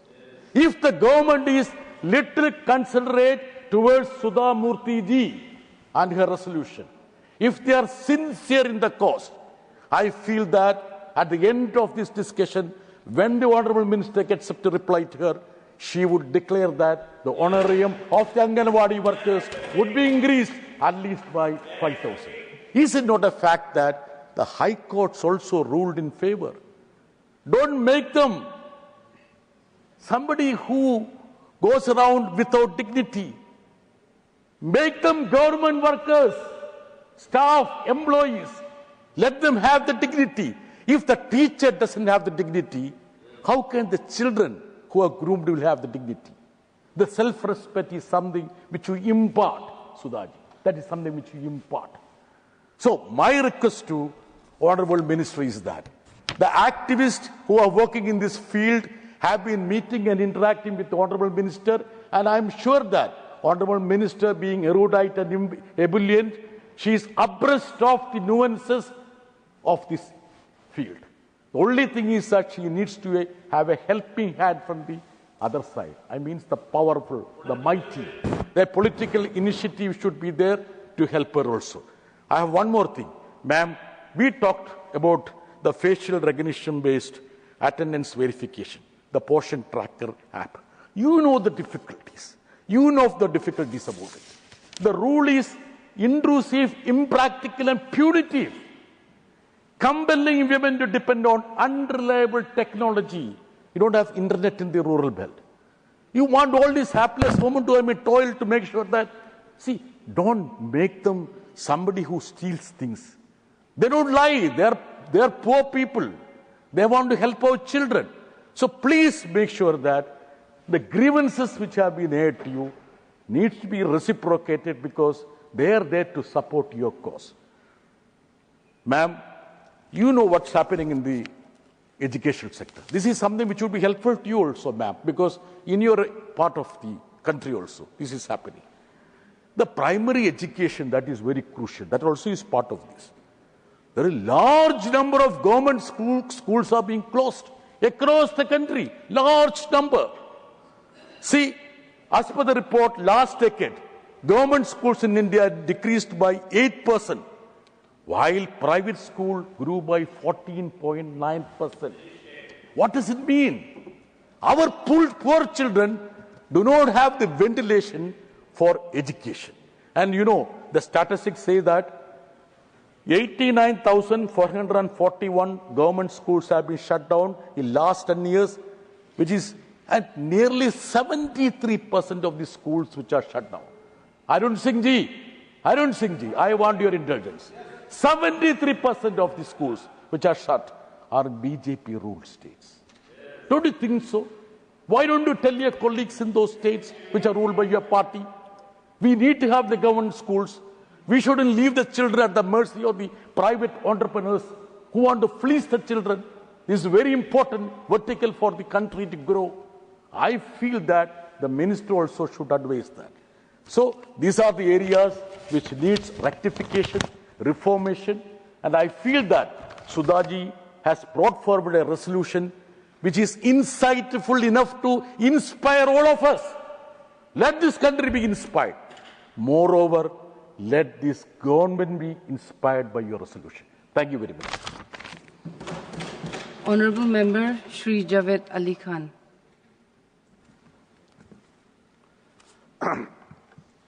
धन्यवाद सभाध्यक्ष जी। मैं माननीय सदस्य सुधा मूर्ति जी के द्वारा जो संकल्प सदन के समक्ष प्रस्तुत किया गया है उसके समर्थन में खड़ा हुआ हूं और मैं समझता हूं कि इस सदन के सभी तरफ से इस संकल्प के समर्थन में आवाज आ रही है। इसलिए माननीय मंत्री जी को इस चर्चा के अंत में बिना किसी परेशानी के इस संकल्प को स्वीकार कर लेना चाहिए और जो मांग इस संकल्प के जरिए की गई हैं उनको मान लेना चाहिए। ज्यादातर बातें सुधा जी ने अपने भाषण के दौरान कह दी और बाकी जो आवश्यक बातें थी हमारे साथियों ने अपने अपने भाषण के दौरान कही हैं। मैं बहुत कम समय में अपनी बात रखूंगा। छोटे बच्चों के लिए जो 3 साल से 6 वर्ष की आयु के बच्चे हैं जिनकी देखभाल का जिम्मा आमतौर पर हमारे तंत्र ने आंगनवाड़ी कार्यकर्ताओं और आंगनवाड़ी केंद्रों को दे रखा है, जब तक हम उनको सुदृढ़ नहीं करेंगे, मजबूत नहीं करेंगे, इस लक्ष्य को पाना जरा मुश्किल सा काम है। हमारे उत्तर प्रदेश में जो आंगनवाड़ी कार्यकर्ताओं की स्थिति है वो बहुत दयनीय है। 4,500 रुपए तो उन्हें केंद्र सरकार से मिलते हैं और मात्र 1,500 रुपए, 1,500 रुपए उत्तर प्रदेश की सरकार उनके मानदेय के बतौर देती है। मैं समझता हूं कि इतनी रकम जो है वो जो हमारे देश में न्यूनतम मजदूरी की लिमिट है ये उससे भी कम है। और काम उनसे कितना लिया जाता है? काम आप ये समझ लीजिए कि बच्चों को साफ रखना, आंगनवाड़ी केंद्र की सफाई करना, उनका खाना बनाना और पूरे दिन की उनकी देखभाल करना, ये सब उनके ऊपर रहता है। बहुत ही कम उनका मानदेय है। अगर हम उन्हें सम्मानजनक मानदेय नहीं दे सकते हैं तो फिर अपेक्षा के अनुसार उनसे काम की भी उम्मीद हम नहीं कर सकते। शहरी क्षेत्रों में आंगनवाड़ी केंद्र बहुत कम है, ग्रामीण क्षेत्रों में भी कम है, लेकिन ग्रामीण क्षेत्रों में तो कुछ बने हैं और शहरी क्षेत्रों में उत्तर प्रदेश के अंदर अधिकांश स्थानों पर किराए के मकानों में आंगनवाड़ी केंद्र चलाए जाते हैं और सरकार 750 रुपए महीना आंगनवाड़ी केंद्र का किराया देती है। मैं समझता हूं कि किसी भी कस्बे में क्या गांव में भी 750 रुपए में 1 या 2 कमरे का स्थान नहीं मिल सकता है। आंगनवाड़ी कार्यकर्तियों को कई बार तो अपने पास से या फिर बहुत ऐसी बस्तियों में जिन्हें हम मलिन बस्तियों के नाम से जानते हैं, जहां हाइजीन का कोई कॉन्सेप्ट नहीं होता, वहां संभव भी नहीं है, उन क्षेत्रों में आंगनवाड़ी केंद्र चलाने पड़ते हैं। सुधा जी ने अपने प्रारंभिक उद्बोधन के दौरान एक बात कही कि एजुकेशन में इन्वेस्टमेंट करते हैं तो वो एक अरसे के बाद 13% बढ़ता है, और इंफ्रास्ट्रक्चर में करते हैं तो वो 2.5% बढ़ता है। उनकी इस बात को उन लोगों ने भली भांति समझ लिया जो एजुकेशन को कमर्शलाइज करना चाहते हैं। आप सरकार के इन्वेस्टमेंट की बात कर रही थी, देश के इन्वेस्टमेंट की बात कर रही थी, लेकिन लोग व्यापार करने लगे हैं, स्कूलों का, शिक्षा का कमर्शलाइज कर रहे हैं एजुकेशन को, और छोटे बच्चों के देखभाल के लिए भी गलियों में, शहरों कस्बों में खास तौर से प्ले स्कूल के नाम से स्कूल खोले जा रहे हैं, जिसमें ये छोटी आयु के बच्चों को सिर्फ मुनाफा कमाने के लिए वो लोग कर रहे हैं। मैं समझता हूं कि वैसे तो सरकार को शिक्षा का काम हर स्तर पर अपने हाथ में ही लेना चाहिए था, इसमें निजीकरण नहीं होना चाहिए था, व्यवसायीकरण नहीं होना चाहिए था, लेकिन कम से कम आयु के बच्चों को प्राइमरी एजुकेशन तक या स्कूल एजुकेशन तक, या ये छोटी जो 3 साल से 6 साल के बच्चों की जो देखभाल है, इसका काम तो एक्सक्लूसिवली सरकार को सारा खर्चा अपने ऊपर बियर करके हर वर्ग के बच्चों के लिए करना चाहिए था। मैं आंगनवाड़ी जैसे कार्यकर्ताओं की परिस्थिति है, वैसी ही स्थिति जो आंगनवाड़ी से निकल करके प्राइमरी स्कूल में जाते हैं, उन बच्चों की देखभाल करने वालों की भी है। वहां स्कूलों के अंदर एक रसोइया नाम की चीज होती है, प्राइमरी स्कूलों के अंदर उनको इतनी कम वेतन दिया जाता है, 2000 रुपए महीना एक रसोइया को सरकार देती है, और एक रसोइया उन प्राइमरी स्कूलों में जो 3 साल से 6 साल के आसपास के बच्चे हैं, 50 बच्चों का खाना बनाते हैं। एक रसोइया, ज्यादातर महिलाएं हैं उसमें, और ज्यादातर कमजोर वर्गों की महिलाएं हैं। 2000 रुपए में 50 बच्चों का खाना एक महिला रोजाना बनाती है। आज घर में भी 2 बच्चों का और 4 आदमियों का खाना बनाने के लिए 2000 रुपए महीना का कर्मचारी हमें नहीं मिल सकता है। तो मैं ये कहना चाहता हूं कि अगर हम इस तंत्र को, इस इंफ्रास्ट्रक्चर को, जो छोटे बच्चों को शिक्षा और उनकी देखभाल करने के लिए, उनके बचपन को और उनकी शिक्षा की देखभाल करने के लिए, यानी ECCE के लिए जरूरी है, इसको हमें मजबूत करना पड़ेगा, और इसके अंदर जो कार्यकर्ता काम करते हैं उनको सम्मानजनक तरीके से सरकार को उनके साथ व्यवहार करना पड़ेगा। इसलिए मैं उम्मीद कर सकता हूं कि आज चूंकि बहुत दिनों के बाद ऐसा कोई मैं प्रस्ताव या संकल्प देख रहा हूं सदन के अंदर जिस पर सबकी राय एक है, सरकार को इस संकल्प को स्वीकार कर लेना चाहिए। बहुत बहुत धन्यवाद आपका। Honorable Member Dr. Fawzia Khan. Thank you, ma'am. Sir, ma'am, I must first of all fully associate with Srimati Sudha Murthy ji. I stand with the resolution which she has brought, and I want to speak on it. Ma'am, I must also thank you for having brought in such an important subject here. This resolution, ma'am, opens a vital conversation on the foundations of India's human capital. Vikasit Bharat cannot be Vikasit at all without quality education. And this phase of education, early childhood education, is the foundation, is the most important phase of education, I feel. And here we need maximum emphasis. It beautifully aligns our care for every child with the promise of the Constitution and our deepest moral duty to nurture their innocent dreams. Ma'am, it comes at a crucial time when early childhood care and education faces neglect, ultimately impacting the future of our education. If the foundation of education is strong, the building that is built upon this foundation will be strong. But this is where the future of our children is not taken proper care of. India, ma'am, is a signatory to the UN Convention on the Rights of the Education in 1989 and Education for All in 1990, both prioritizing ECCE as learning begins at birth. Not only at birth, at conception, it is said. The Indian Early Childhood Education Impact Study proves that quality ECCE yields higher learning levels, positioning it at the most potent lever against our learning crisis. We are in a learning crisis, ma'am, today. Neuroscience underscores this urgency, as ma'am has also pointed out in her resolution, that 85% of the brain development occurs at the age of 3. Now, where 85% of intellectual development takes place, I think our maximum focus, our maximum attention has to be at that age, because this is the most formative age of a human being's life. And just imagine the importance. I'm happy that the NEP speaks about it for the first time. There is emphasis on early childhood education in the NEP.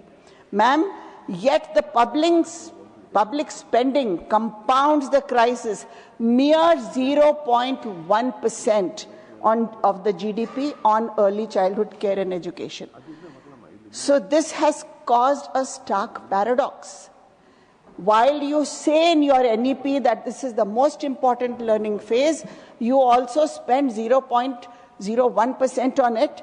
Data reveals, moreover, ma'am, data reveals that 51% of children from the lowest strata attend Anganwadi centers, while 62% from the highest strata opt for private facilities, making a great quality shortfall, a structural disadvantage for the most marginalized.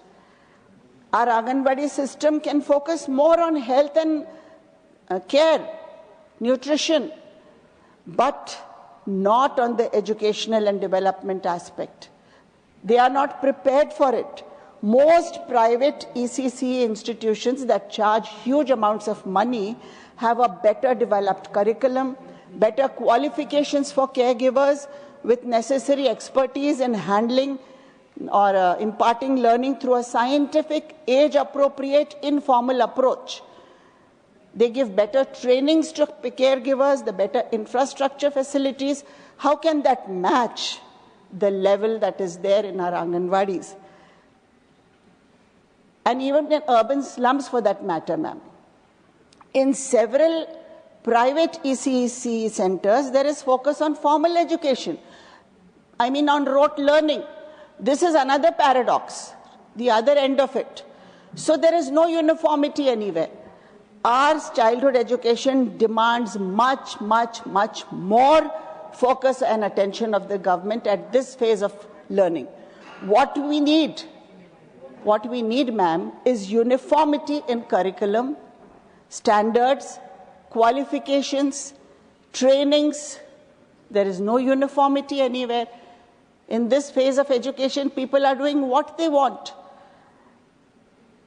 I think Swati Maliwal spoke about the Japanese and the Finland model. Finland is supposed to be the world's best education system. In Finland, ma'am, do you know what are the qualifications of teachers for early childhood education? A postgraduate degree in early childhood education is fundamental, is required, mandatory there. And we are happy with class 12. This is a big disparity. Ma'am, the teacher-pupil ratio, since this is a specialized field, it needs research, it needs a lot of scientific analysis of a child's psychology, of the way the child is handled, of how through playway the child is taught, how learning takes place. Ma'am, all this is not there if you just limit it to the Anganwadi centers. So the first thing is there, ma'am. Anganwadis are very good for care and nutrition, for health, for immunization. They also have to cook food. They have to do so many other jobs. Along with it, they are teaching. How can that be so casual? We need to have, and besides this, ma'am, the NEP you have made class 1 and class 2 as part of pre-primary. Class 1 and 2 are under the ambit of school education department, and Anganwadis are under the ambit, ma'am, of the women and child development. So how is it this clash we are handling? I don't know, under the different ministries, but I think the whole education side has to come under the ambit of school education department. And if we are giving Anganwadis the responsibility to teach also, I think there should be additional employment there, additional employment of teachers. Here is where we have to invest. Don't shy away from this investment. This is a very important investment for our country. Only then we can become Vikasit Bharat. We need to have a pre-primary education board so that we have all uniformity on all aspects. Ma'am, we need to have a ECCE special cadre. I'm through you, I wish to tell the minister sitting here. We need to have a special cadre of caregivers who teach, who have, ma'am, at least the qualification which is B.Ed plus early childhood education or something like that, but something which has a research base on childhood, on the growth of children.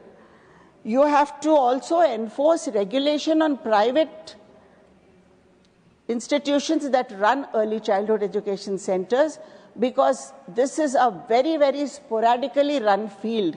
We need to have control over it, because it's the future of our children, ma'am. 3 valuable years, age 3 to 6, formative years, we cannot take so casually. We need to take very, very crucial decisions here. Ma'am Sudha Murthy, I am very happy with your resolution, but I wish to give some suggestions here in the sense that, okay, you bring it under RTE, as she said, you should be bringing it under RTE, but also you need new employment for this teaching side of the children in Anganwadis. It cannot be the same force, because it's a different skill.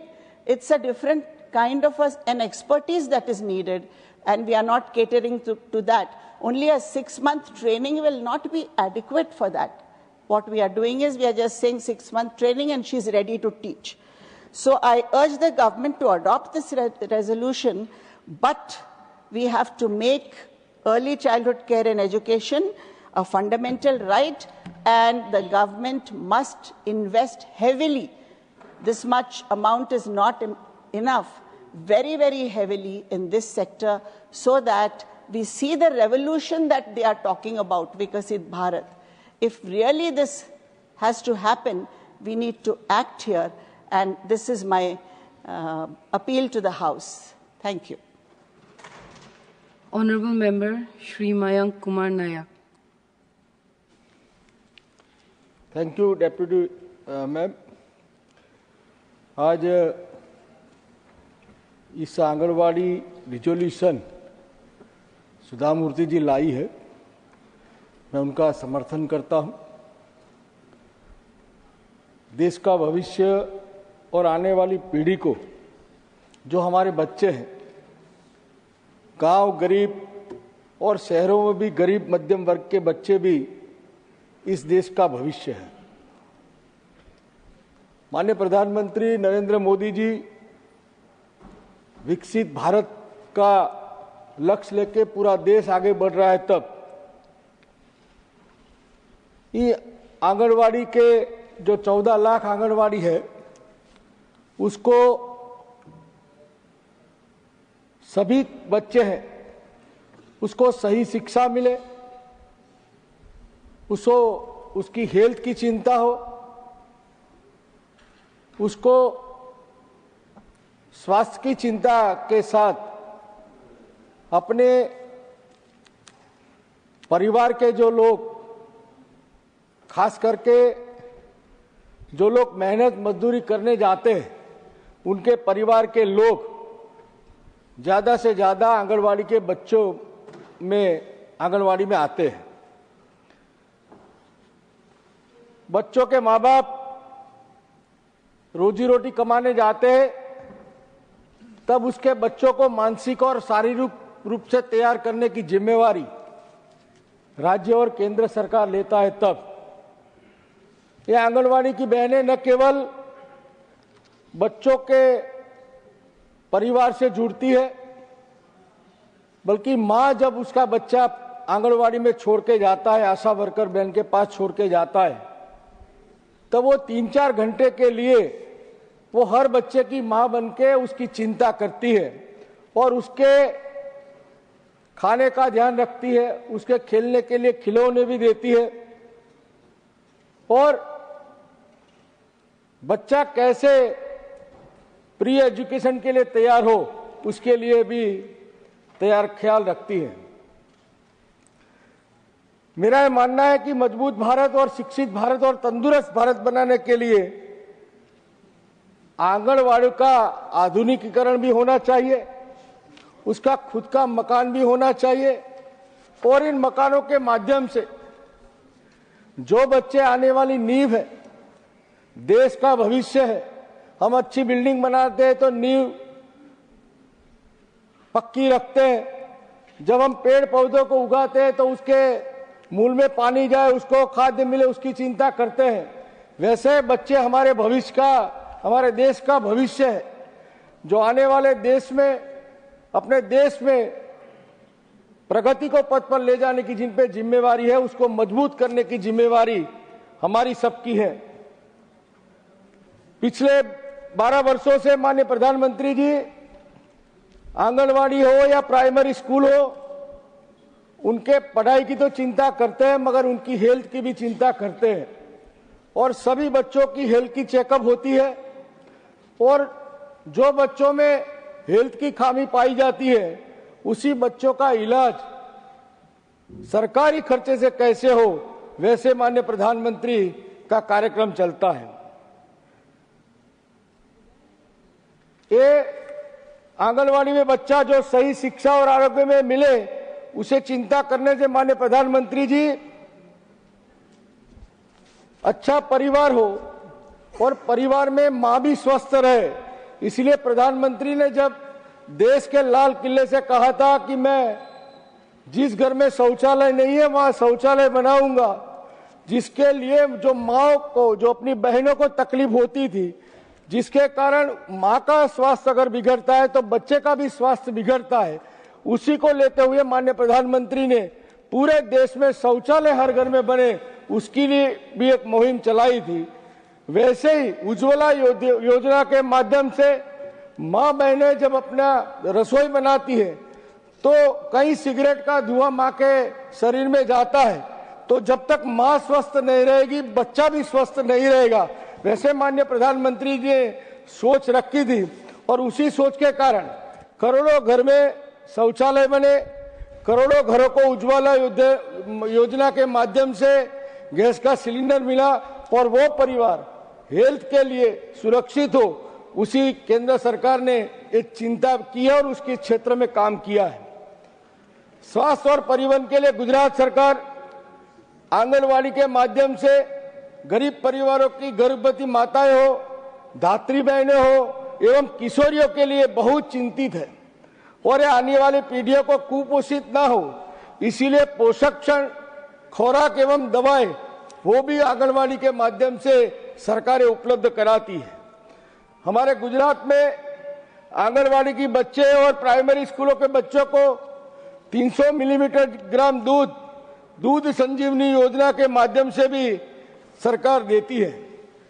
माननीय प्रधानमंत्री जी श्री नरेंद्र मोदी जी पूरे देश में सभी आंगनवाड़ियों के मकान और उनके बच्चों को दे जाने वाली व्यवस्था, जैसे खिलौना हो, खाना हो, फ्रूट्स हो और आरोग्य कवच प्रदान करने का जो काम कर रहे हैं, उसको सुदृढ़ करने के लिए मैं आज ये बात माननीय सरकार के सामने रख रहा हूं।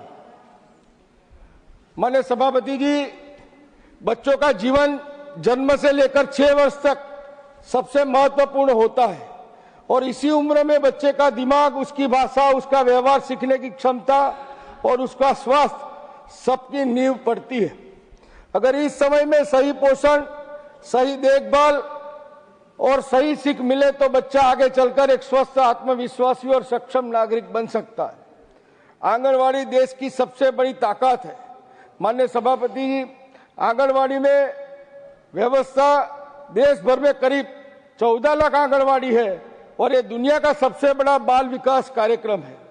आंगनवाड़ी केंद्र सिर्फ भोजन देने के स्थान नहीं है।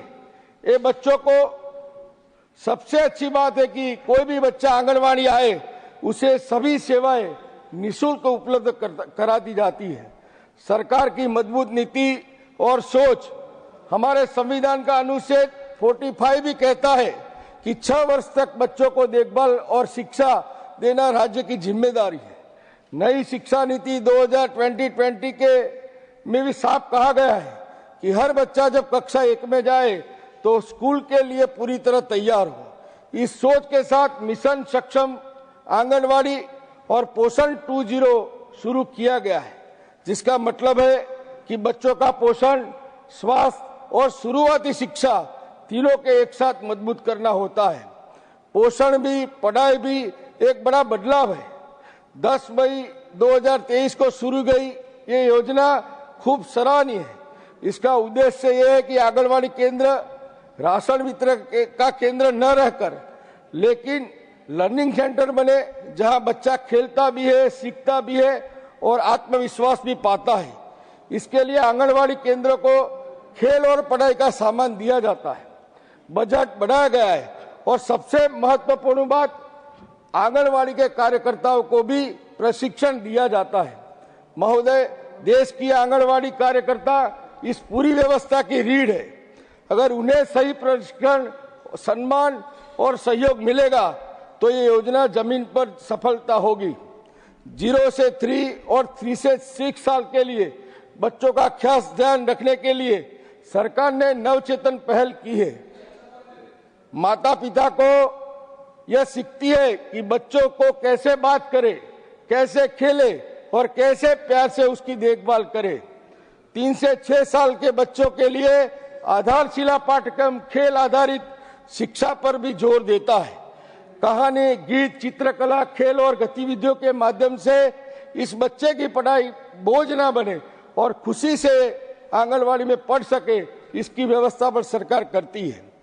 दिव्यांग बच्चों के लिए सरकार ने आंगनवाड़ी में प्रोटोकॉल बनाया है ताकि उनकी जल्द पहचान हो, उन्हें बाकी बच्चों से साथ जोड़ा जाए और जरूरत पड़ने उसका सही इलाज तक उसको पहुंचाया जाए।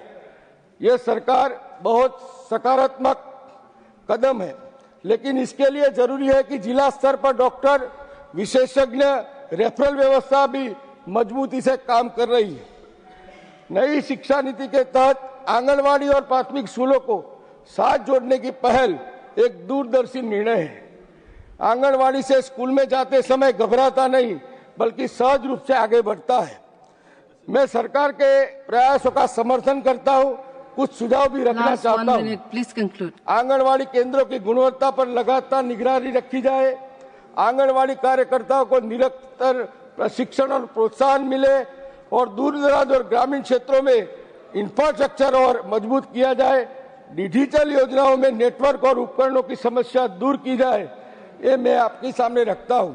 और आज माननीय सुधा मूर्ति जी द्वारा जो ये रिजोल्यूशन लाया है, मैं उनका समर्थन करता हूं और देश के बच्चों का भविष्य उज्जवल और सुनिश्चित हो, उसकी कामना करता हूं।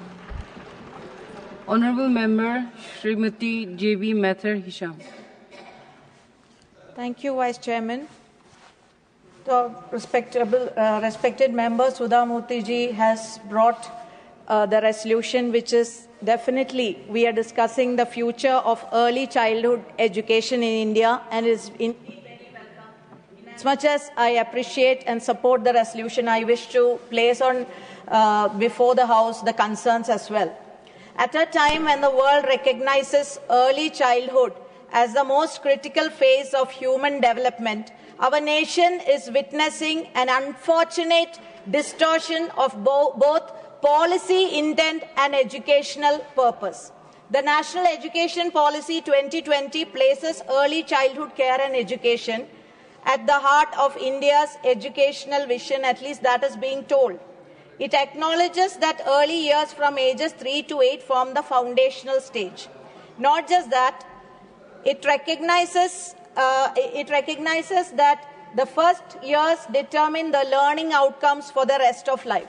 Moreover, our Constitution, through the Directive Principles and Right to Education Act, Section 11, brought by UPA government, clearly mandates early childhood care and education as an essential component of the educational framework. These are not optional provisions. They reflect a constitutional promise, a promise of to India's youngest citizens. But, Madam, what happens when sound policy is hijacked by narrow political interest? What happens when early childhood education becomes a soft target for ideological imprinting? What happens when the innocence of children is exploited as a laboratory of manufacturing loyal minds? Today, the early childhood care education framework is being used not for nurturing curiosity and compassion, but for cultivating conformity to a single political ideology. The nation is concerned about what is going to take place under the shield of promoting early childhood education. The ground reality today is deeply disturbing. Instead of strengthening scientific pedagogy, the nation sees centralized content control over early childhood learning materials, politicized narratives inserted into picture books and fundamental curricula,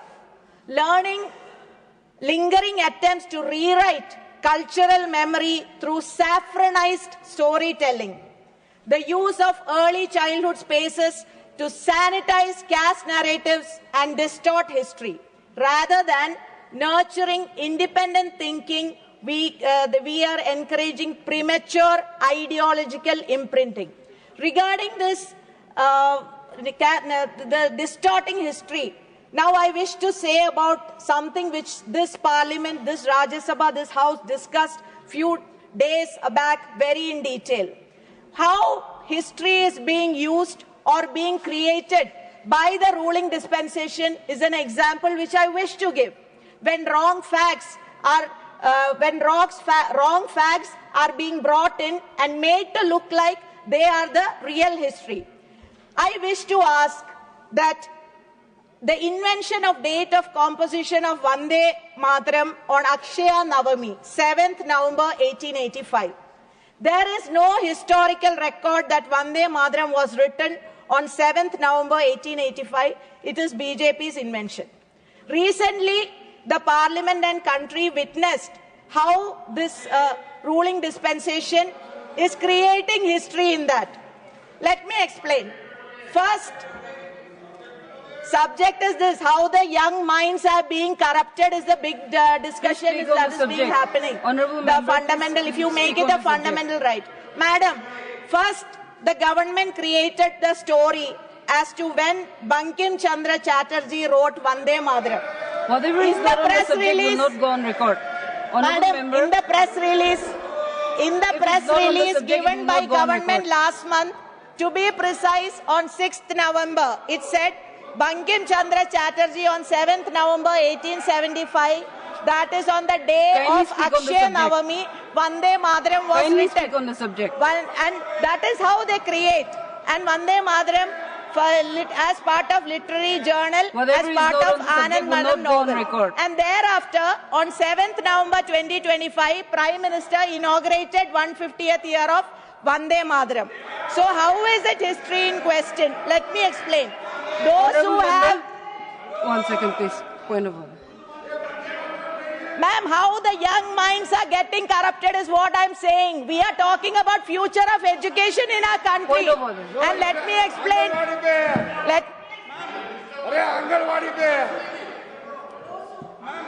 अरे वो बोले उसका स्वागत है मगर आंगनवाड़ी पे बोले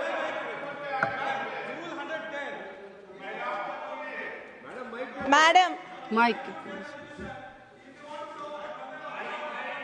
Chatterjee, we had 2 full days of discussion. So what is the sanctity of this discussion today then? Then we have Rule 110 clearly speaks this. Ma'am, this should be deleted from the record. Kindly speak on the subject. Whatever is not on the subject will not go on record. Please continue. Please continue.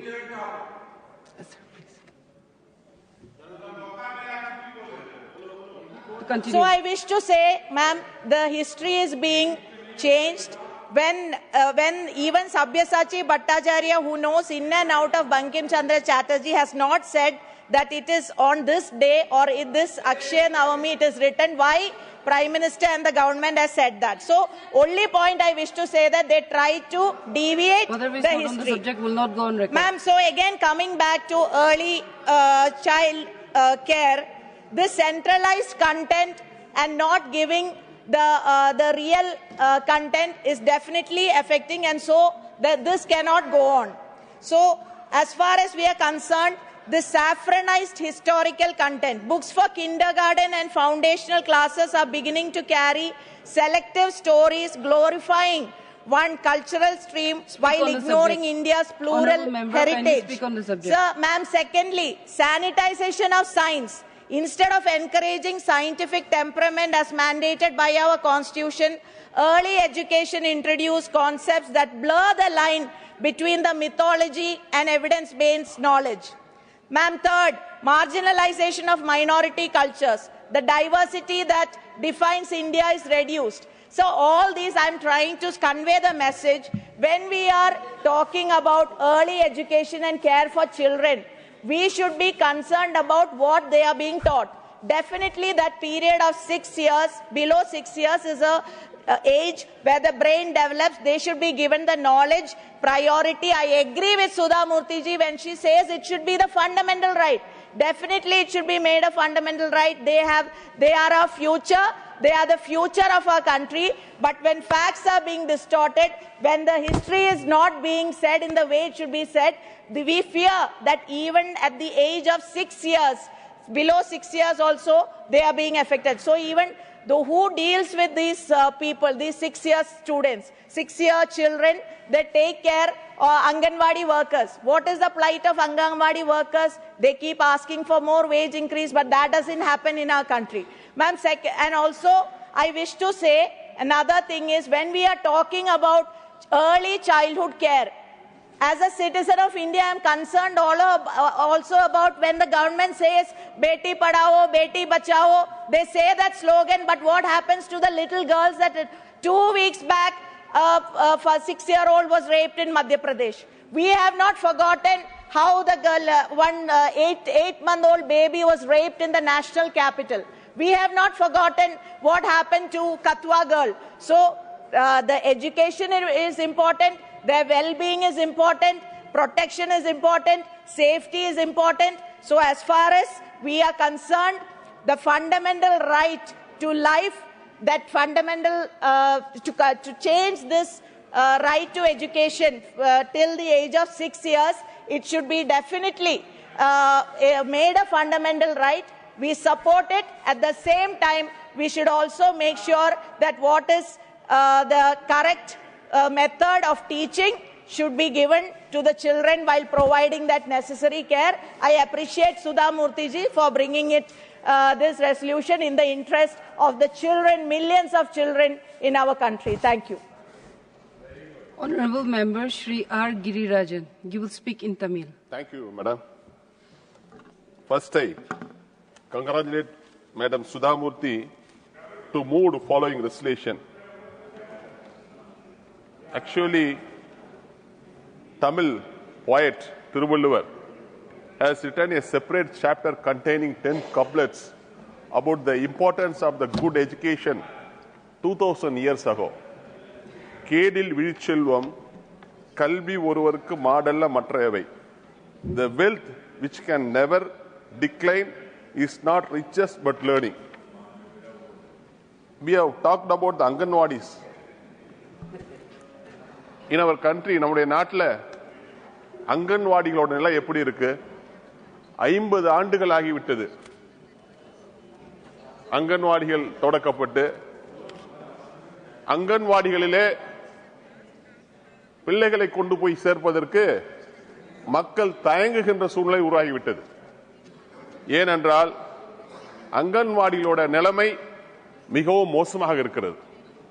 சரியான கட்டிடங்கள் இல்லை, சரியான குடிநீர் கழிவுநீர் வசதி இல்லை, குழந்தைகளுக்கு சத்தான உணவு வழங்கப்படுவதில்லை, அங்கன்வாடி ஆசிரியர்களுக்கு சரியான ஊதியம் இல்லை, அங்கன்வாடி உதவியாளர்களுக்கும் சரியான ஊதியம் இல்லை.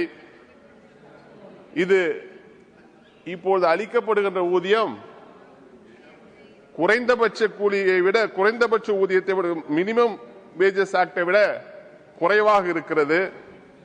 அதனால்தான் நான் இந்த நேரத்திலே வலியுறுத்தி சொல்வது என்னவென்றால், அங்கன்வாடிகளை அந்தந்த மாநில அரசிடம் ஒப்படையுங்கள். மாநில அரசுகள் நல்ல கல்வியை அளித்து வருகிறார்கள். அது முதல் வகுப்பிலிருந்து அப் டு +2 வரையாக இருந்தாலும், கல்லூரி படிப்பாக இருந்தாலும், அந்தந்த மாநில அரசு சிறப்பான கல்வியை வழங்கும் போது அங்கன்வாடிகளை பராமரிப்பது ஒன்றும் கஷ்டமான பணி அல்ல. அந்தந்த மாநிலத்திற்கு ஏற்ப அந்தந்த மாநிலத்தின் மொழிகளிலே அங்கன்வாடி குழந்தைகளுக்கு கல்வி கற்றுத் தருவதற்கு அது ஏதுவாக இருக்கும். தமிழ்நாட்டிலே Dravidan model government run by M.K. Stalin has initiated several path-breaking schemes and innovative inclusive policies for promoting education among the poor people. அங்கன்வாடிகளிலே 50 ஆண்டுகளுக்கு முன்பாக அங்கன்வாடிகளிலே ஏன் உருவாக்கினோம்? அனைத்து மக்களும் அவருடைய குழந்தைகளை கொண்டு போய் அங்கன்வாடியிலே சேர்த்தார்கள். இன்றைய சூழ்நிலை அப்படியா இருக்கிறது? குழந்தைகளை கிண்டர் கார்டன் கொண்டுட்டு போறோம். Most of the parents they are admitting their children in kindergarten schools. அதற்கு அப்பாற்பட்டு கிரிச் குழந்தைகளை கொண்டு போய் கிரிச்ல சேர்க்கிறோம். ஆனால் அங்கன்வாடிகளே யார் வருகிறார்கள்? சமுதாயத்திலே பிற்படுத்தப்பட்ட, ஒடுக்கப்பட்ட, தாழ்த்தப்பட்ட, அண்டர் பிரிவிலேஜ்டு பீப்புள் அங்கன்வாடிகளுக்கு வருகின்ற நேரத்திலே அவர்களுக்கு ஒரு சரியான வழிகாட்டுதல்களை, சரியான உற்சாகத்தை, ஊக்கத்தை அளிக்க வேண்டிய இந்த மத்திய அரசு எந்த விதமான உதவிகளும் செய்யாததால் அங்கன்வாடிகளுடைய நிலைமை மிகவும் மோசமாக இருக்கிறது. அதனால்தான் நான் இந்த நேரத்திலே சுதாமூர்த்தி அவர்கள் கொண்டு வந்த தீர்மானத்தின் மேலே என்னுடைய கருத்துக்களை சொல்லுகின்ற நேரத்திலே அங்கன்வாடிகளை நீங்கள் மாநில அரசிடம் ஒப்படையுங்கள், அதற்கான நிதியை கொடுங்கள். நாங்கள் நல்ல விதமாக அதை பேணி காத்துக் கொண்டிருக்கிறோம். One of the most powerful tools and popular schemes implemented by the Tamil Nadu government, incentivizing the 1,000 rupees to girl students who passed out from government and girl students studying in Tamil medium in aided schools to pursue the higher education. புதுமை பெண் இந்த திட்டம் கொண்டு வந்தது தமிழ்நாடு அரசாங்கம். பெண் பிள்ளைகள் உயர்கல்வி படிக்க வேண்டும் என்பதற்காக 1000 ரூபாயை அவர்கள் கல்லூரி முடிக்கின்ற வரையிலே அளிக்கின்ற அரசு தமிழ்நாடு அரசு. அதை போல மாணவர்களுக்கும் 1000 ரூபாய் அளித்து இன்றைக்கு கல்வியை நாங்கள் வளர்த்துக் கொண்டிருக்கிறோம். அதனால்தான் நான் மீண்டும் வலியுறுத்தி கேட்கிறேன், அங்கன்வாடி மையங்களை தமிழ்நாடாக இருந்தாலும் அகில இந்திய அளவிலாக இருந்தாலும் ஒரு கொள்கை முடியை எடுங்கள். அனைத்து அங்கன்வாடிகளையும் நீங்கள் மாநில அரசிடம் ஒப்படையுங்கள். தமிழ்நாட்டிலே அவர் honourable chief minister of Tamil Nadu M.K. Stalin on 7/5/2022 under Rule 110 announced that breakfast will be provided for primary school children for 1 to 5th standard. 1வது வகுப்பிலிருந்து 5வது வகுப்பு வரையில மாணவர்களுக்கு இலவசமாக காலை சிற்றுண்டி அளிக்கிறோம். காலை சிற்றுண்டி ஏன் அளிக்கிறோம்? வேலை வாய்ப்புக்கு செல்லுகின்ற பெற்றோர்கள் காலையிலே வேலைக்கு செல்கின்ற நேரத்தில் படிக்கின்ற பிள்ளைகள், அதாவது நீங்க சொல்ற 5 வயதிலிருந்து 12 வயது வரையிலே பிரைமரி ஸ்கூல்ல படிக்கின்ற பிள்ளைகளுக்கு உணவு கிடைக்காது, பிரேக்ஃபாஸ்ட் டிஃபன் கிடைக்காது. அதற்காக அவர்களுக்கு பிரேக்ஃபாஸ்ட் ஸ்கீமை தமிழ்நாடு அரசு இன்றைக்கு கொண்டு வந்து in government schools on all school working days, and the scheme has been launched on 15/9/22 at Madurai by the Honorable Chief Minister of Tamil Nadu. The first phase, corporation, municipalities, Panchayats were selected based on the higher prevalence of anemia. As per the NHFS 5 data, economically backward blocks as per SBGF, habitations of tribal population and inaccessibility of the areas will be covered under this scheme. 1,14,095 primary schools has been covered under the scheme. Children studying in 1,545 government schools will be covered under this scheme at a total cost of 33.56 crores, which will be extended for remaining schools in the phased manner. இந்தியாவிலேயே முதல் முறையாக தமிழ்நாட்டில் தான் 1வது வகுப்பிலிருந்து 5வது வகுப்பு வரையில் படிக்கின்ற பிள்ளைகளுக்கு காலை உணவு திட்டத்தை வழங்கிய முதல் மாநிலம் இந்தியாவிலே Tamil Nadu.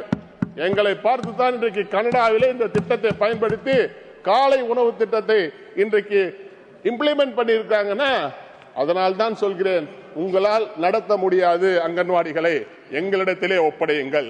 We will take care of it. Because 1வது வகுப்பு முதல் 12வது வகுப்பு வரையில் பிள்ளைகளை நாங்கள் பாதுகாக்கிறோம். ஏன் எங்களால் 3 வயதிலிருந்து 6 வயது பாதுகாக்க முடியாதா என்ன? அதனால்தான் மீண்டும் இந்த நேரத்திலே வலியுறுத்தி கேட்கிறேன், அங்கன்வாடியிலே பிள்ளைகளுக்கு நல்ல எதிர்காலத்தை உருவாக்க வேண்டியது அங்கன்வாடிகள். அந்த பிள்ளைகளுக்கு கல்வியை போதிக்க வேண்டும், ஒழுக்கத்தை போதிக்க வேண்டும், அவர்களுக்கு உலகத்தை சொல்லித்தர வேண்டும் என்றால் அதற்கு அவருடைய தாய்மொழியில் சொல்லிக் கொடுத்தால் தான் சரியாக வரும். அதனால் தான் கேட்கிறேன், நீங்கள் அங்கன்வாடி பள்ளிகளை எங்களிடத்திலே ஒப்படையுங்கள். Before I conclude, I would like to remind the people who designed the NEP 2020 is not suitable throughout the vast country like India. It may suit the Hindi heartland only, but states like Tamil Nadu, Kerala are marching well ahead without the NEP. The success of any government lies in providing quality, purposeful education. படிப்பு, பண்பாடு, பயனுள்ள வாழ்க்கை என்பது எங்களது தமிழ்நாட்டின் தாரக மந்திரம்.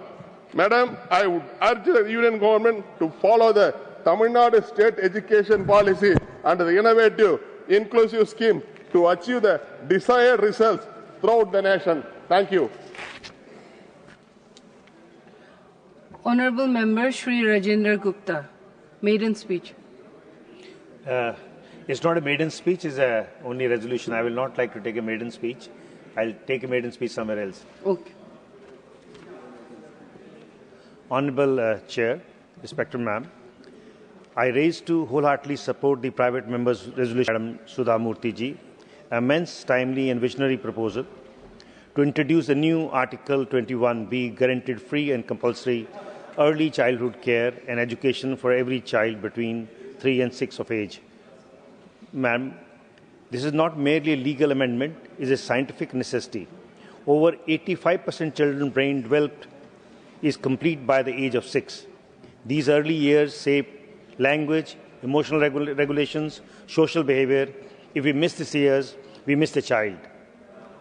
Ma'am, in India, the Anganwadi system is very core of our early childhood care and education. Our most important platform for reaching children in their foundation years. This year, as the Anganwadi system completes 50 years, is worth recalling that how it begins with just 33 pilot projects in 75 and grown to the world's largest early childhood network. Over a century ago, India made visionary decision. The nourishment, health and early learning must come together under one roof. That early childhood care cannot be fragmented. That शुरुआत ही देश की दिशा तय करती है. Today we have 13.96 lakh Anganwadi centers, the backbone of our early childhood efforts. But only 10 lakh operates under government communities buildings. More than 3 lakh centers still function from rented rooms, open, cramped, temporary and simply unsuitable to others.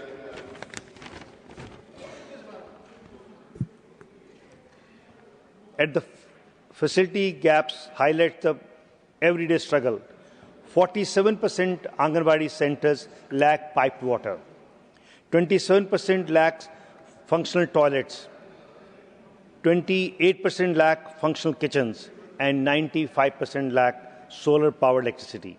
Even in these conditions, Anganwadi workers and helpers shoulder more than 20 responsibilities, right from nutrition, immunization, early learning, home visit, and community mobilization, and maintain exhaustive record. In many states, they are further burdened with election duties and survey works.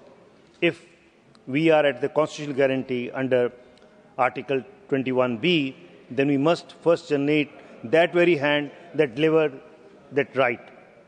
Ma'am, I wish to highlight two areas that are often overlooked: early childhood care, disability and rare diseases.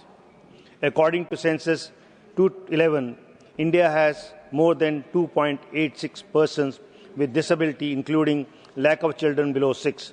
But while the Right of a Person with Disability Act 2016 Act guarantee free education from 6 to 18, children below 6 remain outside the protective framework.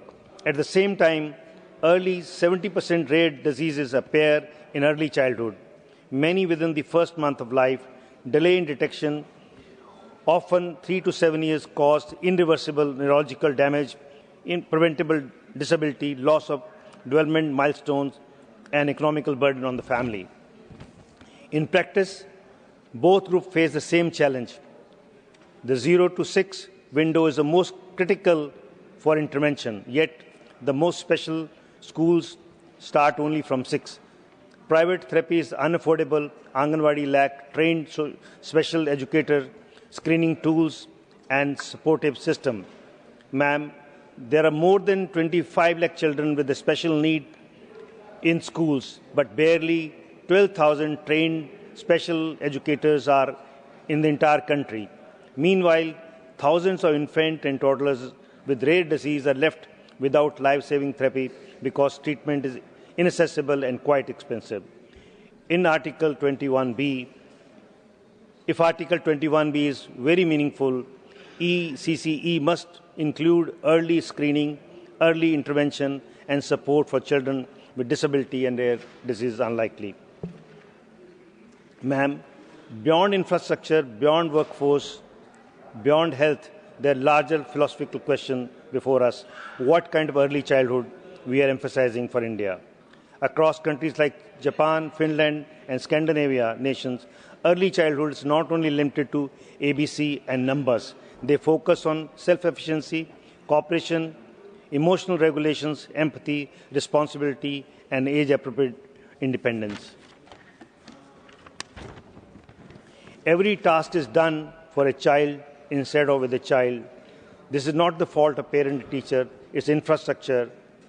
One of the youngest countries in the world, we need children who are not just academic but most emotionally resilient and socially capable and confident to navigate life. Ma'am, the proposal of Article 21 is therefore not just a constitutional step, it's a commitment towards reimaging childhood in India.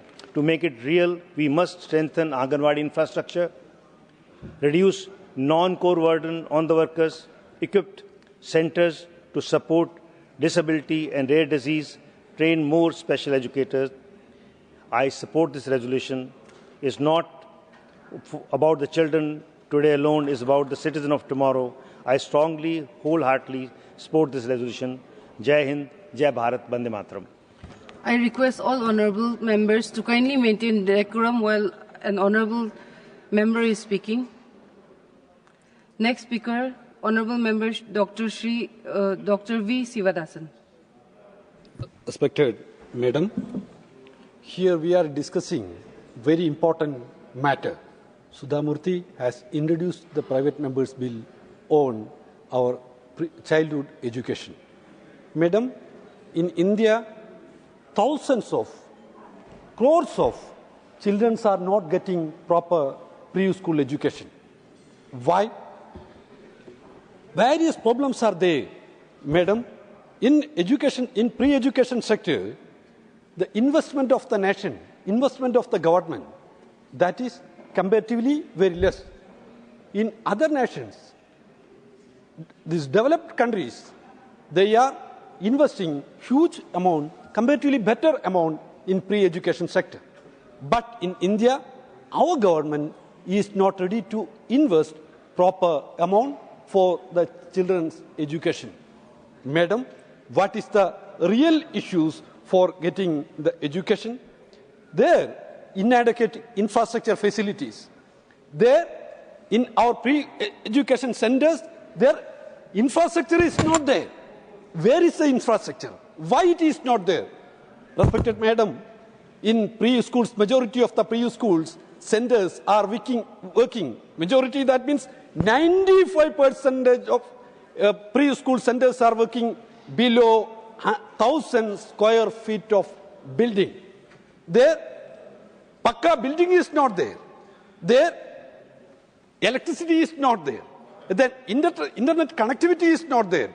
Proper water facilities is not there.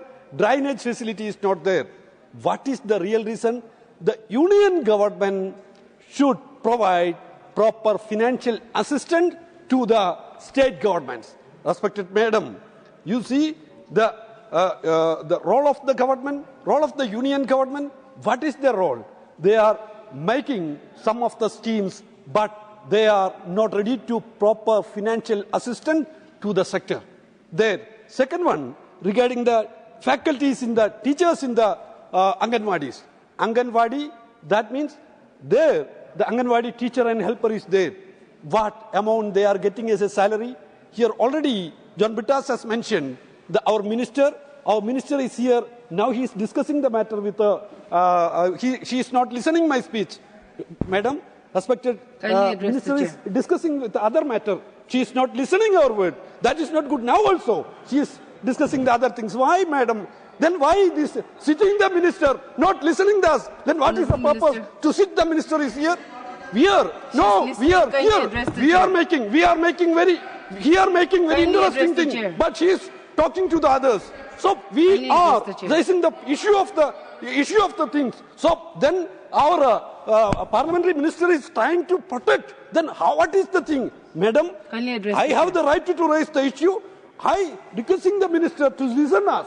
So the thing is that, yes, I am requesting the chair of the house, not the parliamentary minister. I am requesting the chair of the house. So kindly speak on the subject, address the chair. You are trying to disturb my words. So, respected minister, I know earlier already mentioned here, she is very interested to protect the interests of the children. She is interested to invest the money for Anganwadi sector. Kindly speak on the subject. But I don't know who is making the blockade in front of her. The thing is that the workers of Anganwadi, the salary, they are not getting proper salary. The government is not ready to treat them as employees. They are getting very low income from the government. The thing is that, they are not, here in India, they are not getting minimum wage. The interesting thing is that these government are making lot of the government is compelled to the Anganwadi teachers to do other works also. So, government should not give other works to the Anganwadi workers. And government should provide proper salary to the Anganwadi workers. There in the Anganwadi centers, respected madam, there in the Anganwadi centers, the name Anganwadi, but garden is not there. Where they will make the garden? Because the place of the Anganwadi is only 1,000 square feet or 8,800 square feet or 500 square feet. Then there we will make the garden. Playground is not there. Proper playground for the child, preschool child is very necessary. But their playground is not there.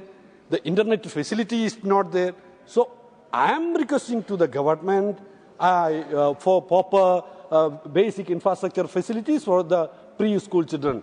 Our respected Sudhamurthy ji, she taken very good interest, very good initiative to introduce the bill. I congratulate her. I have a lot of reservations but she have taken very good initiative for introducing this bill in the House. Respected Madam, in India, 1948, First Education Commission was formed under the leadership of S. Radhakrishnan. Aim and Radhakrishnan openly declares education for all. Education for all. But after that, what has happened? In Kothari Commission report, Kothari has clearly mentioned the importance of education for all. But in 2000, when the Vajpayee government was here, at that time, one commission was appointed. The commission was appointed not by the education department, appointed by the Commerce Ministry. There the commission has suggested education for the free education is not, free education in humanities and other things is not good for the nation like that. The commission has suggested. Madam, we have lot of differences with the view with this existing government, but I believe the future of the nation, the future, the person condition of the nation should be developed. So we need to a proper policy framework for the development. The NEP, National Education Policy, in the National Education, only 1 minute, madam, in the National Education Policy, the suggestions, the cluster centers, and the teachers will be managed by the managers of the cluster, and the lab for cluster centers, not for the schools, and playground for in the cluster centers, not for schools. That concept should be resisted, and that should not be implemented here. If that proposal is implemented, then Kerala, madam, majority of the schools are working with the proper playground and labs. The concept of NEP is totally against the public education system. So the education system, the commercialization, privatization, and communalization, three are the major hurdles for the development of the education.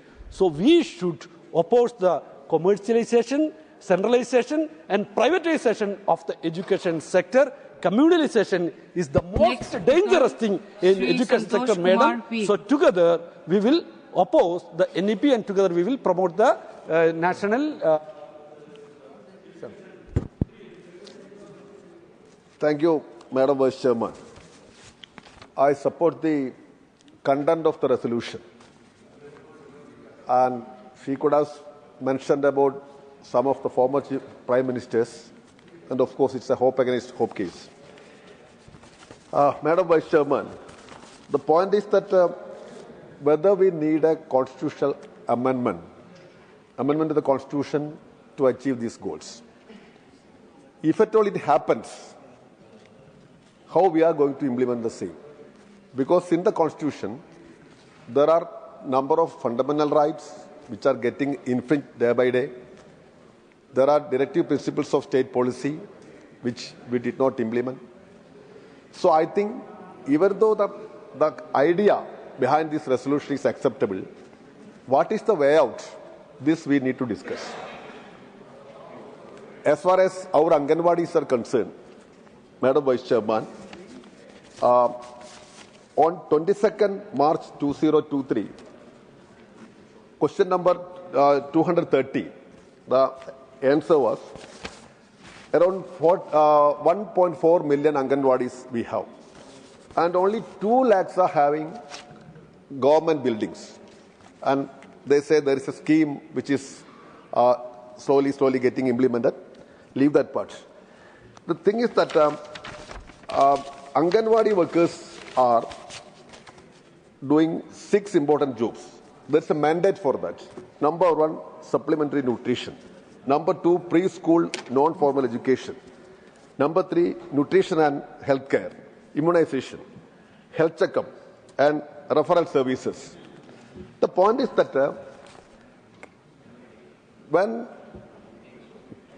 do we need to redefine this? Because documents it is AWW, Anganwadi workers.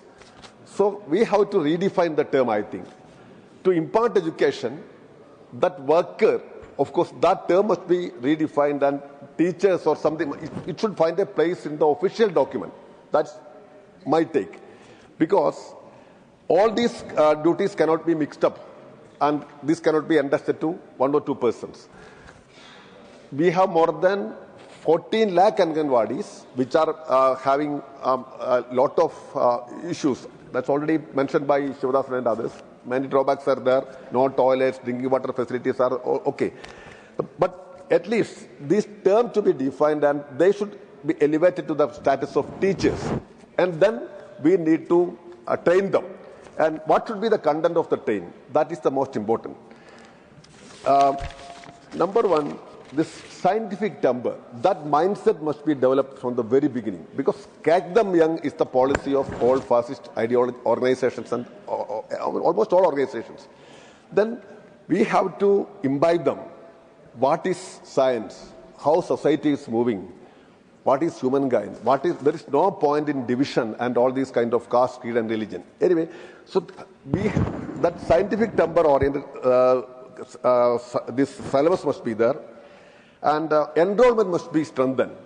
Thousands of children are not getting chances to go there. School dropout is very high. During these 10 years, 14,000 schools were closed according to the government status. So we need to strengthen the enrollment in these Anganwadis. Then proper scientific training to the teachers also. Finally, the use of mobile phones. Even children are getting addicted to mobile phones. During our time, it was grandmother's stories. But instead of grandmother's stories, now it is mobile phone, which is the guiding factor, controlling factor. So how to use this social media may be a big term, but mobile phone addiction, even among small children. So this ought to be taken care very seriously. So buildings, wages, this syllabus, if we can correct all these things, then we can develop our Anganwadis, and that will be a big contribution in strengthening the pre-primary education in our country. And I hope the government will take care of all these things. The plight of Anganwadi helpers and workers are very miserable in most of the states. Gujarat High Court recently observed that they should get a decent minimum living wage.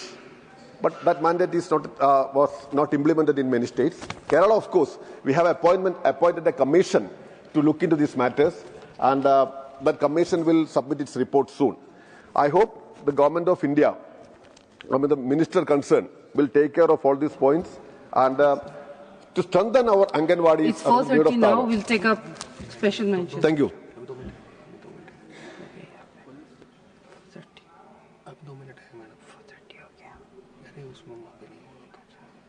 Shri Ashok Rao Shankar Rao Chavan.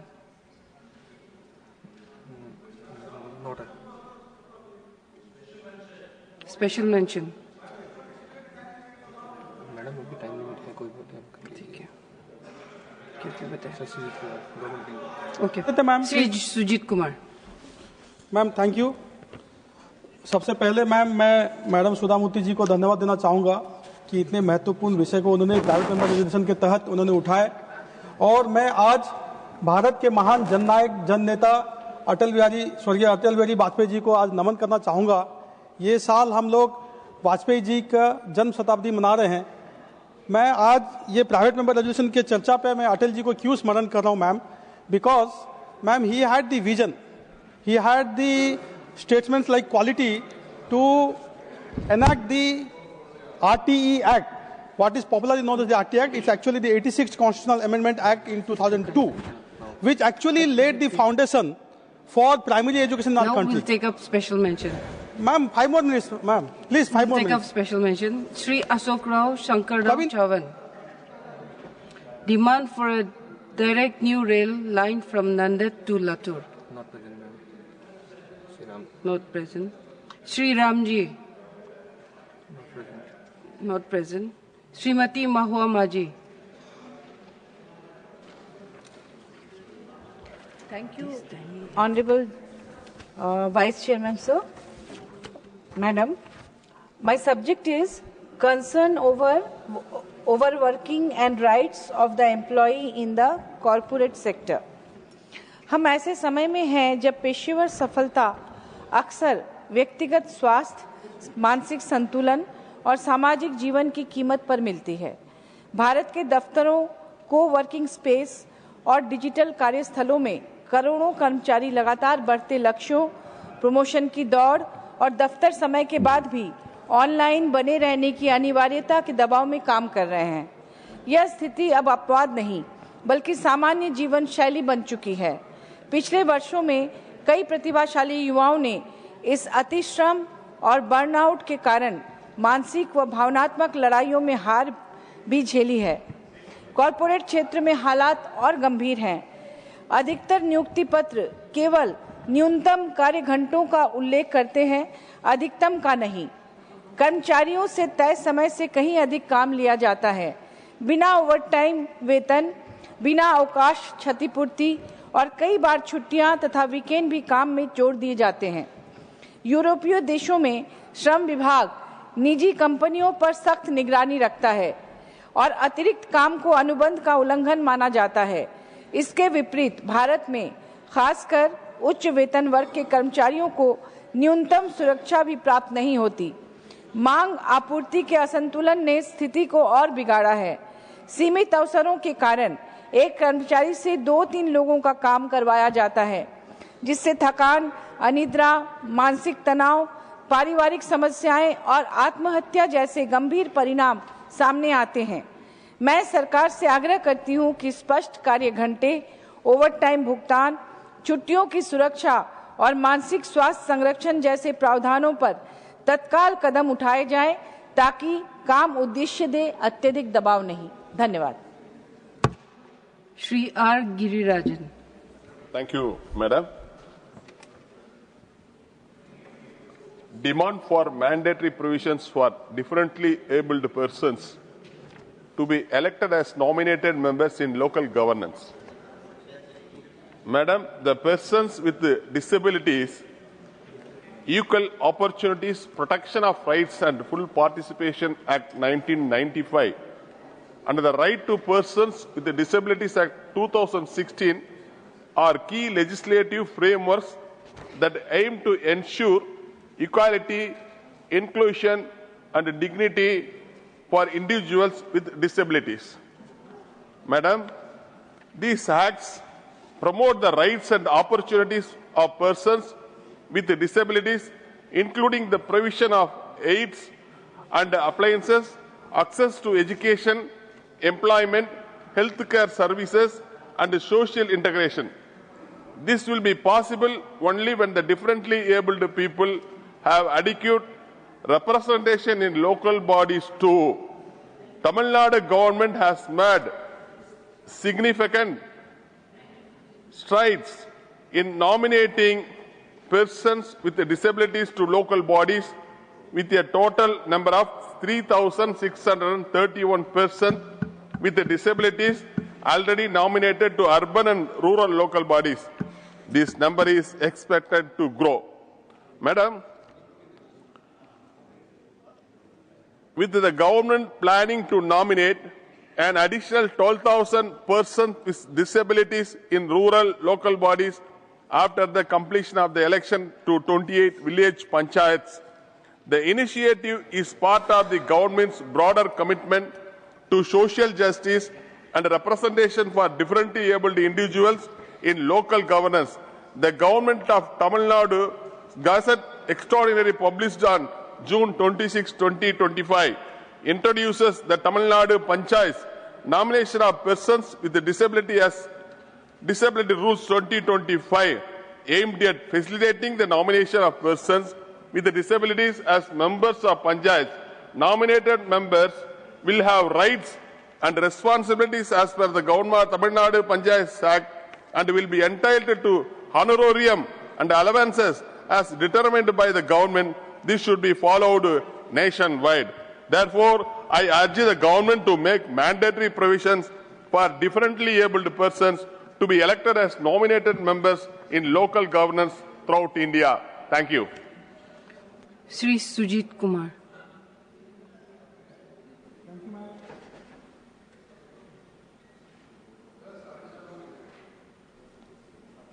Thank you, ma'am.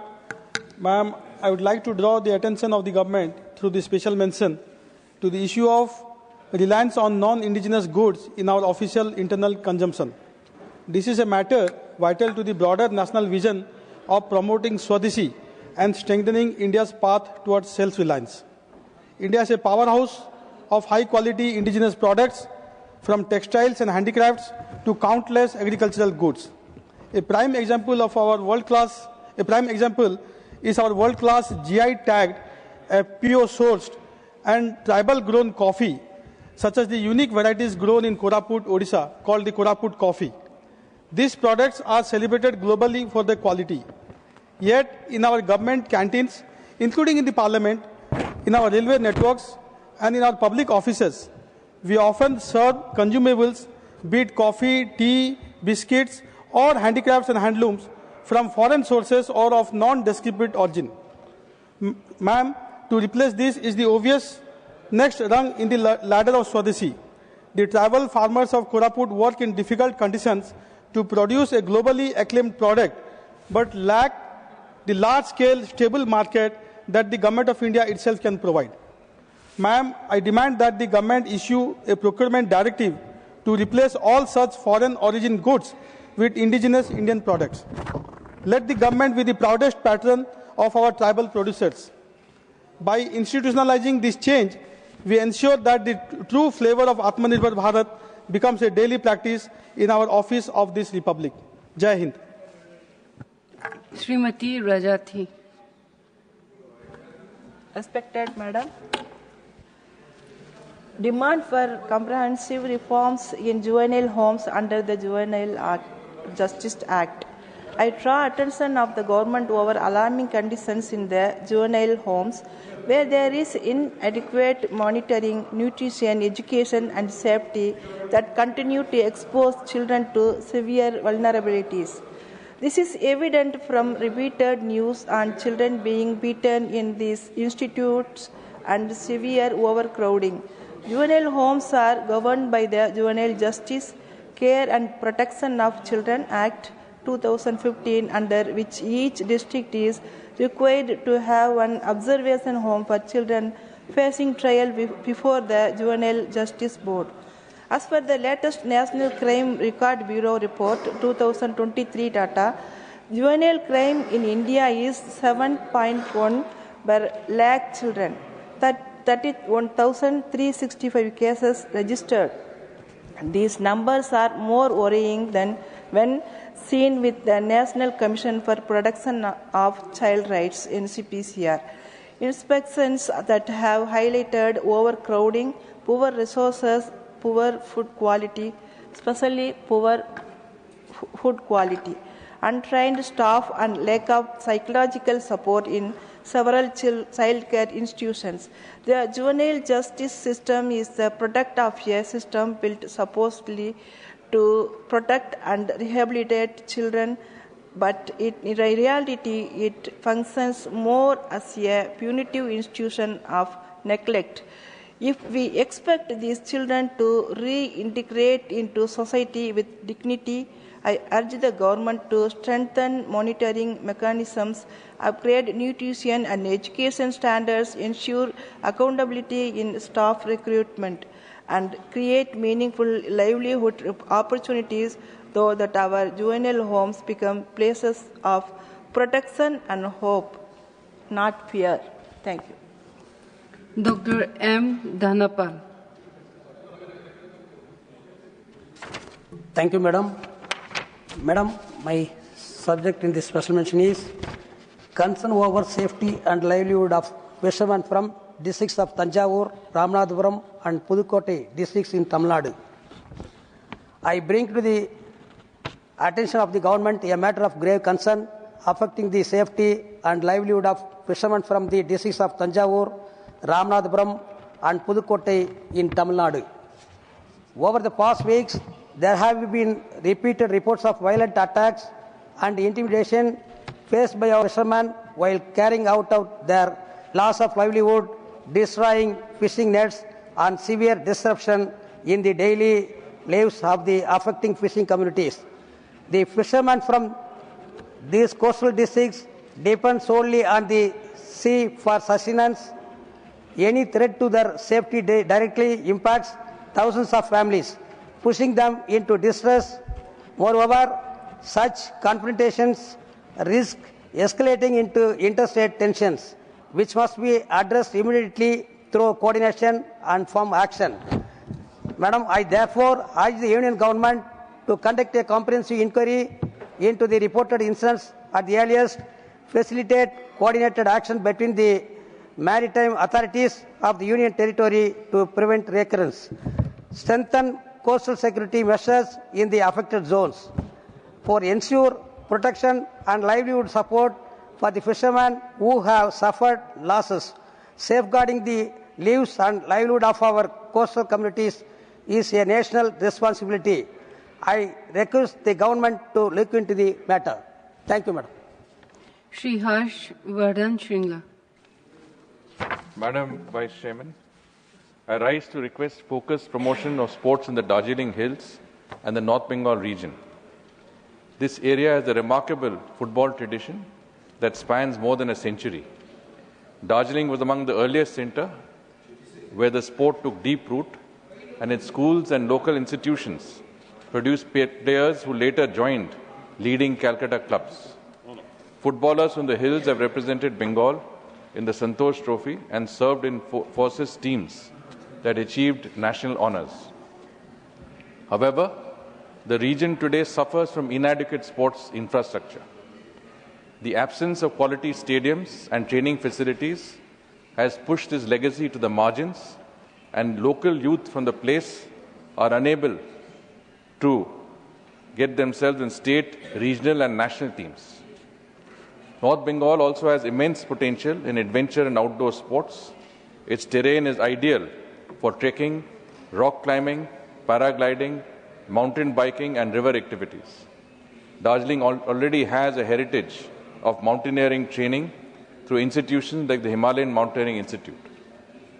What is needed now is upgraded infrastructure, new adventure circuits, certified safety systems, and coordinated promotion to attract both domestic and international participants. Under the leadership of the Honorable Prime Minister, the government has prioritized sports, excellence and youth development through initiatives like Khelo India. In this context, Darjeeling Hills deserve a dedicated football academy, high-quality turf grounds, and a regional plan covering football, hockey, indoor and adventure sports. I therefore request for 3 integrated sports centers in Darjeeling, Kalimpong and Karsong, and 1 training center in Mirik. Thank you, Madam Chairman. Jai Hind. Shri K.R.N. Rajesh Kumar. Not present. Srimati Phulo Devi Netam. Shri Pramod Tiwari. Unchahar Amethi rail line Uttar Pradesh के रायबरेली और अमेठी जिलों को जोड़ने वाली एक अत्यंत महत्वपूर्ण rail परियोजना है। ये रेल मार्ग लगभग 66.17 किलोमीटर लंबा प्रस्तावित है, जिसका उद्देश्य रायबरेली, अमेठी और प्रतापगढ़ जिलों के 81 विलेजेस को जोड़ना है। इस रेलवे लाइन पर 7 रेलवे स्टेशन प्रस्तावित हैं।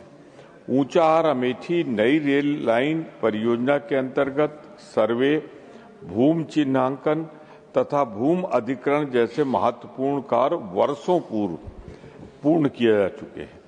परियोजना के प्रारंभिक चरण में आवश्यक औपचारिकताएं पूरी कर निर्माण कार्य भी प्रारंभ किया गया था। विगत कई वर्षों से परियोजना की प्रगति अत्यंत धीमी है। अतः मैं केंद्र सरकार से ये आग्रह करता हूं कि इस परियोजना की उच्च स्तरीय जांच कराकर एजेंसियों की जवाबदेही सुनिश्चित करें और स्पष्ट निर्देश प्रदान करें, ताकि आने वाले दिनों में इस रेल लाइन का निर्माण पूरा हो सके और रेल सेवा प्रारंभ की जा सके। धन्यवाद। श्रीमती जेबी मैथर Hisham. Thank you, Vice Chairperson. My special mention is on the subject, demand for safety audit of National Highway 66 and compensation for the families of those who have lost their lives at the National Highway construction sites. I rise to bring to the attention of the government the recent collapse of a section of National Highway 66 at Kottayam in Kerala. The accident shows the flaws in the execution of the National Highway projects in the state. The sudden caving in of the road left the vehicles, including a school bus, stranded on the service road. The stability of the reinforced earth wall has been in question since the Courtyard incident, where the national highway collapsed in a similar manner. The vulnerable terrain of these places, owing to the proximity of paddy fields, cannot afford the present earth-filling method. Apart from this, unscientific construction practices such as insufficient side drain systems, poorly designed retaining structures, etc., are leading to recurrent incidents of national highway collapses. The public has been repeatedly raising concerns about unfinished work, absence of basic safety protocols during the construction, etc. The glaring example of the same is the unscientific construction of Arur-Thuravur stretch of National Highway 66, where at least 42 people have lost their lives in road accidents along this stretch, the latest one being the death of a driver who was killed when a girder collapsed into a pickup van. In this context, I urge the government to conduct a comprehensive technical audit of the National Highway 66 and mandate strict adherence to the scientific engineering standards. I further urge to take necessary steps for the immediate dispersal of compensation to the families of those who have lost their lives at the National Highway construction sites. Thank you. Shri Medha Raghunatha Reddy. Not present. Shri Subhashish Khuntia. Not present. Shri Satnam Singh Sandhu. Thank you, ma'am. Ma'am, my concern is related to Punjab only. तो मैं इसको पंजाबी में पढ़ना चाहता हूँ। मैं पंजाब ਦੇ ਧਰਤੀ ਹੇਠਲੇ ਪਾਣੀ ਵਿੱਚ ਮੌਜੂਦ ਯੂਰੇਨੀਅਮ, ਨਾਈਟ੍ਰੇਟ ਅਤੇ ਹੋਰ ਜ਼ਹਿਰੀਲੇ ਪ੍ਰਦੂਸ਼ਕਾਂ ਦੀ ਬੇਹੱਦ ਚਿੰਤਾਜਨਕ ਸਥਿਤੀ ਵੱਲ ਧਿਆਨ ਦਿਵਾਉਣਾ ਚਾਹੁੰਦਾ। ਸੈਂਟਰਲ ਗਰਾਊਂਡ ਵਾਟਰ ਬੋਰਡ ਦੀ ਐਨੂਅਲ ਰਿਪੋਰਟ 2025 ਦੇ ਅੰਕੜੇ ਬੇਹੱਦ ਡਰਾਉਣੇ ਹਨ। ਰਿਪੋਰਟ ਮੁਤਾਬਕ ਪੰਜਾਬ ਦੇ 62.5% ਪਾਣੀ ਦੇ ਨਮੂਨਿਆਂ ਵਿੱਚ ਯੂਰੇਨੀਅਮ ਸੁਰੱਖਿਅਤ ਸੀਮਾ ਤੋਂ ਕਿਤੇ ਵੱਧ ਹੈ, ਜੋ ਕਿ ਪੂਰੇ ਭਾਰਤ ਵਿੱਚ ਪ੍ਰਦੂਸ਼ਣ ਦੀ ਸਭ ਤੋਂ ਉੱਚੀ ਦਰ ਸਮਝੀ ਜਾ ਰਹੀ ਹੈ। ਇਹ ਸਿਰਫ ਵਾਤਾਵਰਣ ਦਾ ਸੰਕਟ ਨਹੀਂ, ਸਗੋਂ ਇੱਕ ਗੰਭੀਰ ਪਬਲਿਕ ਹੈਲਥ ਐਮਰਜੈਂਸੀ ਹੈ। ਅੱਧੇ ਤੋਂ ਵੱਧ ਨਮੂਨਿਆਂ ਵਿੱਚ ਯੂਰੇਨੀਅਮ 30 ppb ਤੋਂ ਪਾਰ ਹੈ, ਜੋ ਸਾਡੀਆਂ ਆਉਣ ਵਾਲੀਆਂ ਨਸਲਾਂ ਵਿੱਚ ਕੈਂਸਰ ਅਤੇ ਗੁਰਦਿਆਂ ਦੇ ਰੋਗ ਵੰਡ ਰਿਹਾ ਹੈ। ਇਸ ਦੇ ਨਾਲ ਹੀ 14.6% ਨਮੂਨਿਆਂ ਵਿੱਚ ਨਾਈਟ੍ਰੇਟ ਅਤੇ 11% ਫਲੋਰਾਈਡ ਦੀ ਮਾਤਰਾ ਸਾਡੇ ਬੱਚਿਆਂ ਨੂੰ ਬਲੂ ਬੇਬੀ ਸਿੰਡਰਮ ਅਤੇ ਹੱਡੀਆਂ ਦੇ ਰੋਗਾਂ ਦੇ ਸ਼ਿਕਾਰ ਬਣਾ ਰਹੀ ਹੈ। ਖੇਤੀ ਲਈ ਵੀ ਖਤਰਾ ਹੈ। 25% ਨਮੂਨਿਆਂ ਵਿੱਚ ਰੈਜ਼ੀਡੂਅਲ ਸੋਡੀਅਮ ਕਾਰਬੋਨੇਟ ਅਤੇ ਵੱਧ ਰਿਹਾ ਖਾਰਾਪਨ ਸਾਡੀ ਉਪਜਾਊ ਜ਼ਮੀਨ ਨੂੰ ਬੰਜਰ ਬਣਾ ਰਿਹਾ ਹੈ। ਮੇਰੀ ਸਰਕਾਰ ਨੂੰ ਪੁਰਜ਼ੋਰ ਅਪੀਲ ਹੈ ਕਿ ਪੰਜਾਬ ਨੂੰ ਇਸ ਤਬਾਹੀ ਤੋਂ ਬਚਾਉਣ ਲਈ ਤੁਰੰਤ ਸਪੈਸ਼ਲ ਗਰਾਊਂਡ ਵਾਟਰ ਮਿਟੀਗੇਸ਼ਨ ਮਿਸ਼ਨ ਸ਼ੁਰੂ ਕੀਤਾ ਜਾਵੇ। ਪ੍ਰਭਾਵਿਤ ਪਿੰਡਾਂ ਵਿੱਚ ਵਾਰ ਫੁਟਿੰਗ ਤੇ ਆਰਓ ਬੇਸਡ ਕਮਿਊਨਿਟੀ ਸਿਸਟਮ ਲਗਾਏ ਜਾਣ ਅਤੇ ਬਿਮਾਰੀ ਵਾਲੇ ਇਲਾਕਿਆਂ ਵਿੱਚ ਹੈਲਥ ਸਕਰੀਨਿੰਗ ਕੈਂਪ ਲਗਾਏ ਜਾਣ। ਨਾਲ ਹੀ ਡੀਪ ਐਕੁਆਫਰ ਮੈਪਿੰਗ ਕਰਕੇ ਸਾਫ਼ ਪਾਣੀ ਦੇ ਸਰੋਤ ਲੱਭੇ ਜਾਣ। ਪਾਣੀ ਇੱਕ ਨੈਸ਼ਨਲ ਐਸੈਟ ਹੈ ਜੋ ਪੰਜਾਬ ਪੂਰੇ ਦੇਸ਼ ਦਾ ਢਿੱਡ ਭਰਦਾ ਹੈ। ਅੱਜ ਉਸ ਦੇ ਆਪਣੇ ਲੋਕ ਜ਼ਹਿਰੀਲਾ ਪਾਣੀ ਪੀਣ ਲਈ ਮਜਬੂਰ ਹਨ। ਅੰਨਦਾਤਾ ਦੀ ਸਿਹਤ ਸਭ ਤੋਂ ਜ਼ਰੂਰੀ ਹੈ। ਸਾਨੂੰ ਇਸ ਤੇ ਤੁਰੰਤ ਕਾਰਵਾਈ ਕਰਦੇ ਹੋਏ ਇਸ ਦਾ ਸਮਾਧਾਨ ਕਰਨਾ ਚਾਹੀਦਾ। ਬਹੁਤ ਬਹੁਤ ਧੰਨਵਾਦ। Srimati Sulata Dio.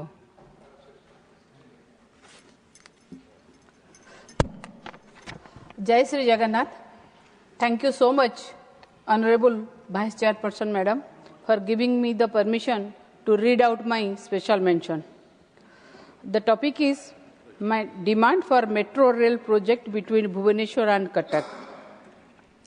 With your kind permission, I wish to draw the attention of this august House to an important matter relating to the development of Odisha, the need for a metro rail project between Bhubaneswar and Cuttack. Sir, Bhubaneswar and Cuttack are often called the twin cities of Odisha.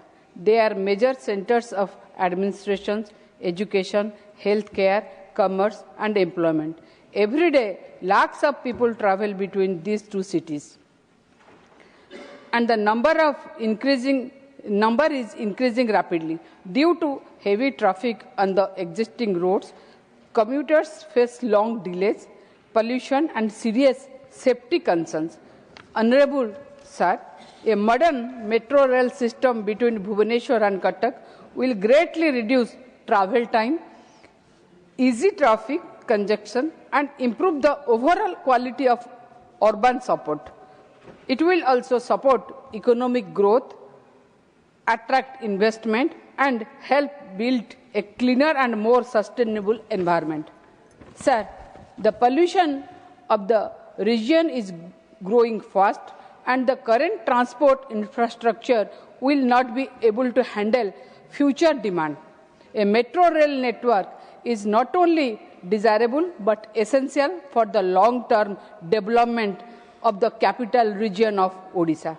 Therefore, Honorable Chairman Sir, I request the Union Government to extend full support for the yearly approval, funding, implementation of the Bhubaneswar-Cuttack Metro Rail project.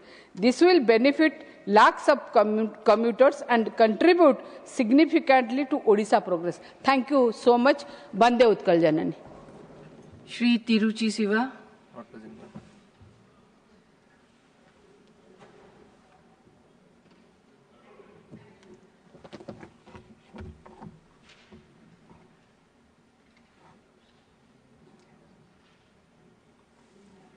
Shri Lehar Singh Siroya. Shri Satpal Sharma. Shri Sakti Singh Gohel. धन्यवाद महोदया। गुजरात के जूनागढ़ शहर के अंदर पुरानी railway line चल रही है। जूनागढ़ एक बहुत ही ऐतिहासिक और टूरिज्म के हिसाब से भी बहुत महत्व का शहर है। रेलवे लाइन पूरे शहर में से इस तरह से गुजर रही है कि शहर के थिकली पॉपुलेटेड अंदर के एरिया में 7 रेलवे क्रॉसिंग आता है। अगर बाहर का एरिया भी गिन ले तो 11 रेलवे क्रॉसिंग सिर्फ एक छोटे शहर में से गुजर रहे हैं। और बार बार शहर में ट्रेन गुजरते वक्त ये रेलवे क्रॉसिंग पर रोक लगने से पूरे जूनागढ़ शहर में ट्रैफिक की बहुत बड़ी गंभीर समस्या हो रही है। आसानी से जूनागढ़ शहर को बाईपास करते हुए रेलवे क्रॉसिंग को बाईपास करते हुए रेलवे लाइन निकल सकती है। अतः सरकार से मेरा अनुरोध है कि जूनागढ़ शहर में हो रही रेलवे क्रॉसिंग की इन परेशानियों से शहर को मुक्त करने के लिए बाईपास रेलवे लाइन जो जूनागढ़ शहर को बाईपास करती हुई निकल जाए और शहर के अंदर रेलवे क्रॉसिंग की दिक्कतें ना रहे, इस तरह की व्यवस्था करें। धन्यवाद महोदय। Dr. V. Sivadasan. Respected Chair, I am presenting very important issue. Need to manage the human-wildlife conflict. The human-wildlife conflict in Kerala is creating lot of hardship to the people. Communities across many regions are facing repeated threats to their life, safety and livelihood due to wildlife entering human-dominated landscape with increasing frequency. The existing provisions of the Wildlife Protection Act 1972 are inadequate to address these contemporary challenges, and timely intervention from the centre has become essential.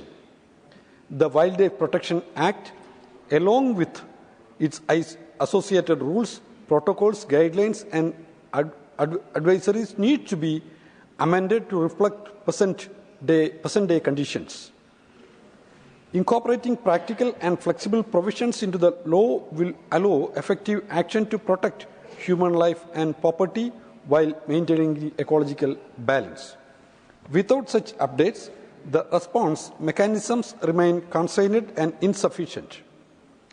Declaring the wild pig as vermin for at least 1 year in Kerala under Section 62 of the Act.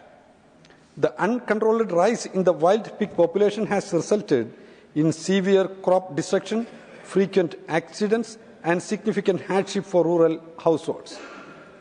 A legal provision enabling management measures is urgently necessary.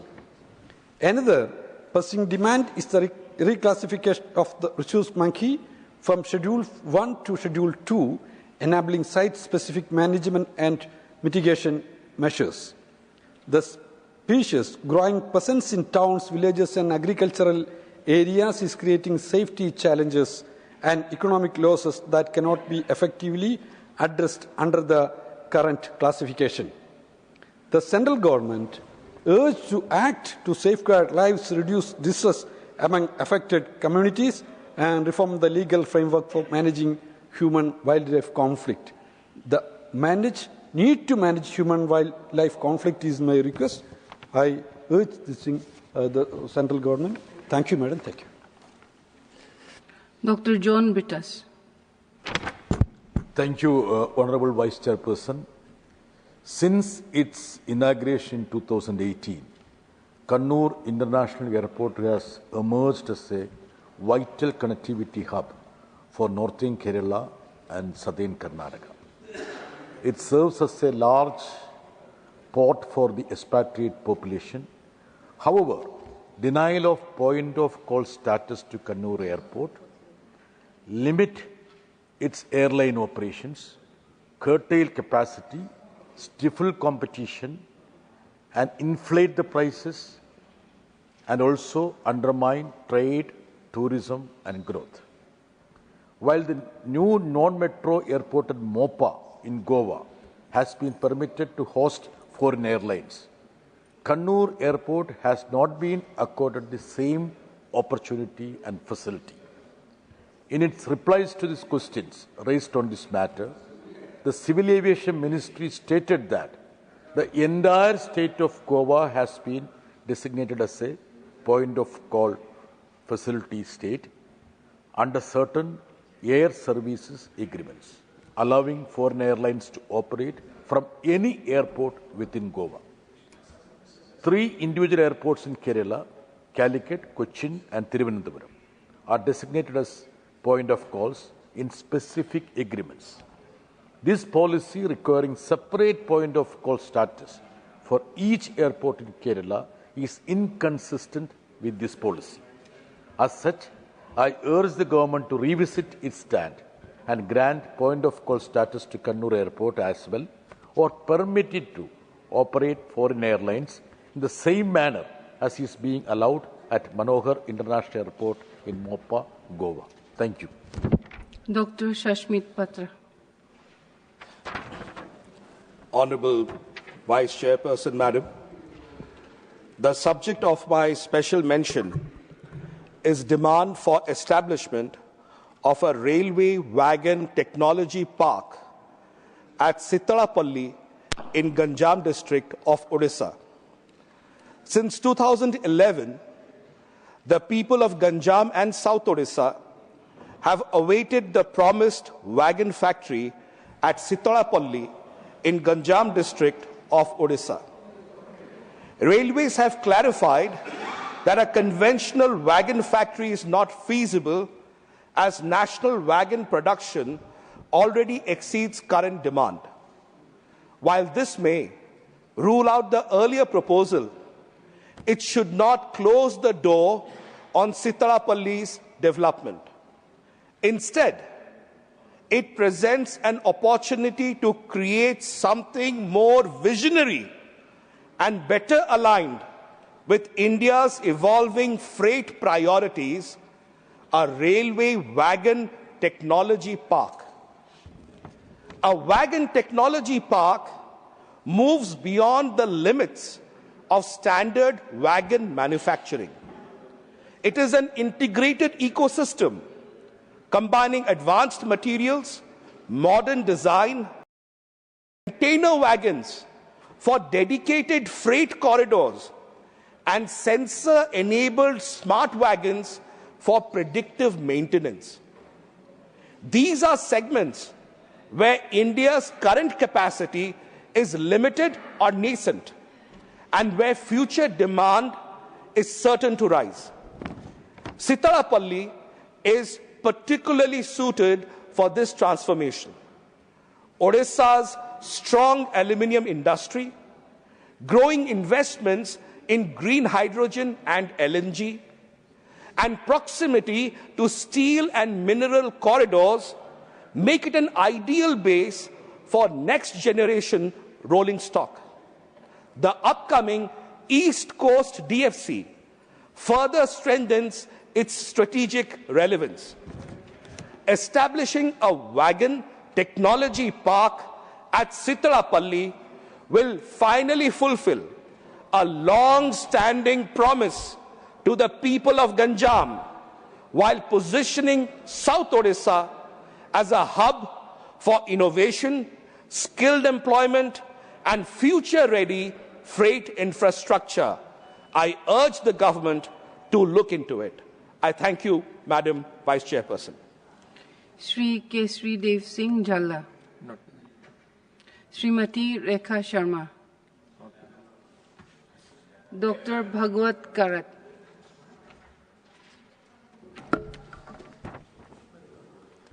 Thanks, Deputy Chairman Madam, for giving me opportunity for special mention. The subject of my special mention is demand to establish an yoga and naturopathy research and medical institute at Chhatrapati Sambhajinagar in Maharashtra. Chhatrapati Sambhajinagar is a region of immense historical, cultural and spiritual significance, home to UNESCO World Heritage sites such as Ajanta and Ellora. Its unique geographical location, excellent connectivity and emerging reputation as a wellness and tourism hub makes it an ideal location for world-class research and medical institution dedicated to traditional healthcare systems. There is a growing national and global demand for trained professionals in yoga and naturopathy, along with a clear need for premier institutions that can integrate education, research, training, and clinical care under one roof.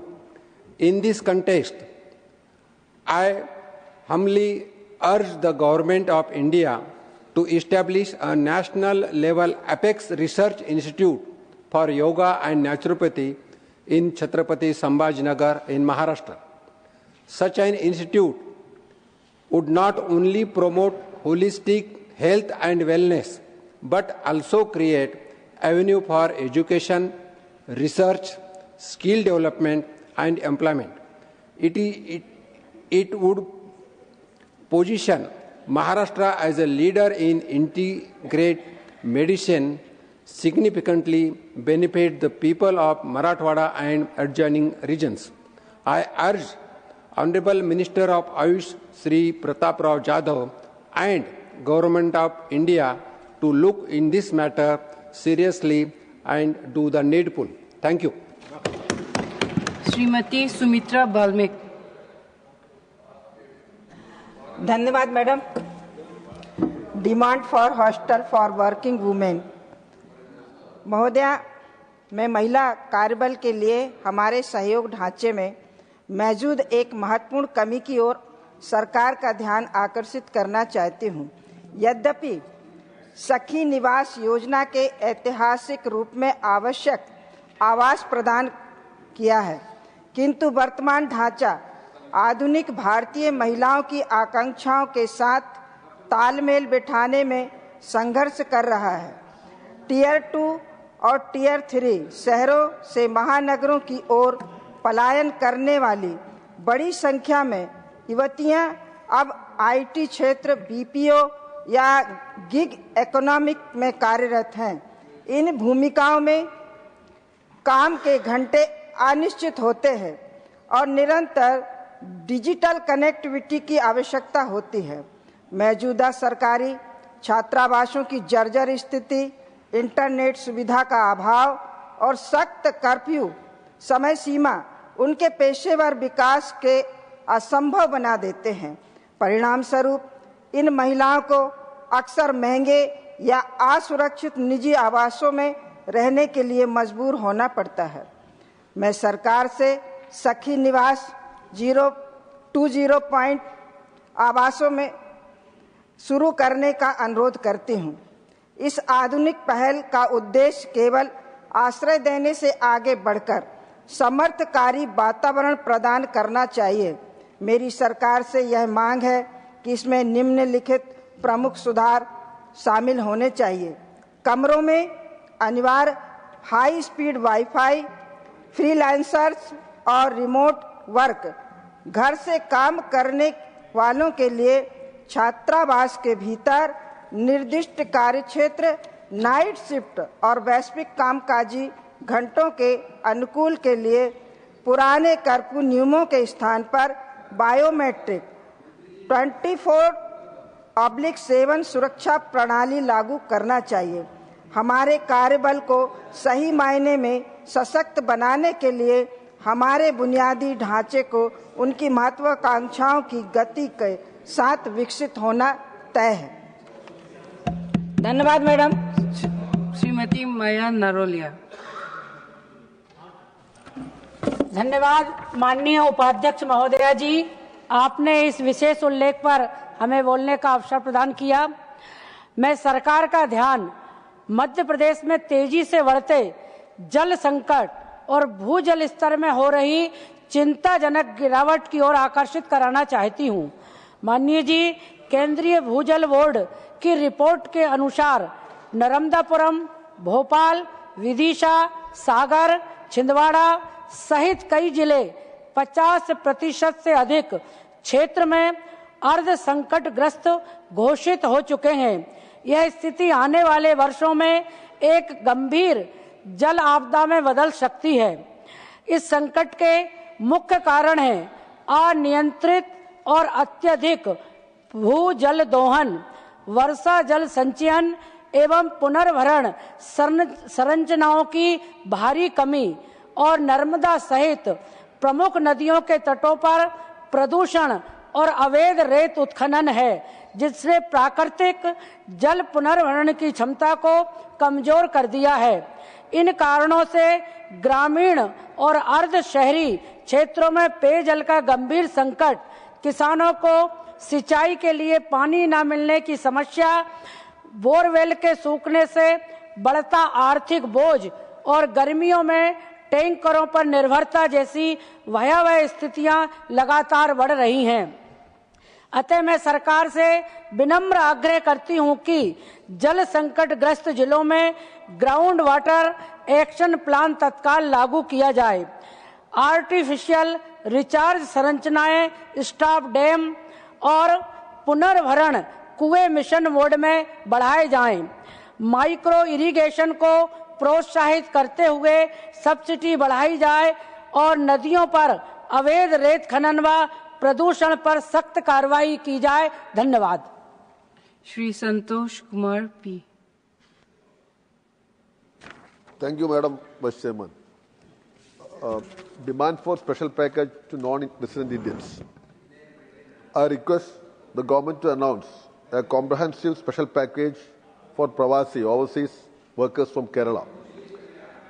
Lakhs of Malayali workers across the Gulf region and other countries have contributed immensely to the national economy through remittance, which support not only their families but also play a vital role in strengthening India's foreign exchange reserves.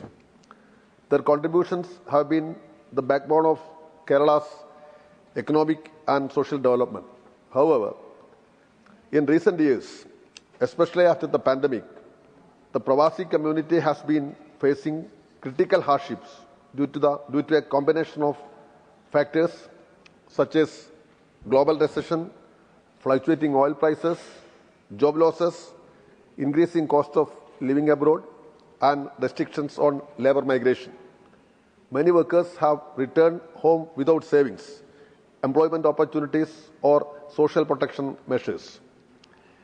Their families continue to struggle due to inadequate income support, lack of access to healthcare, and educational burden on children.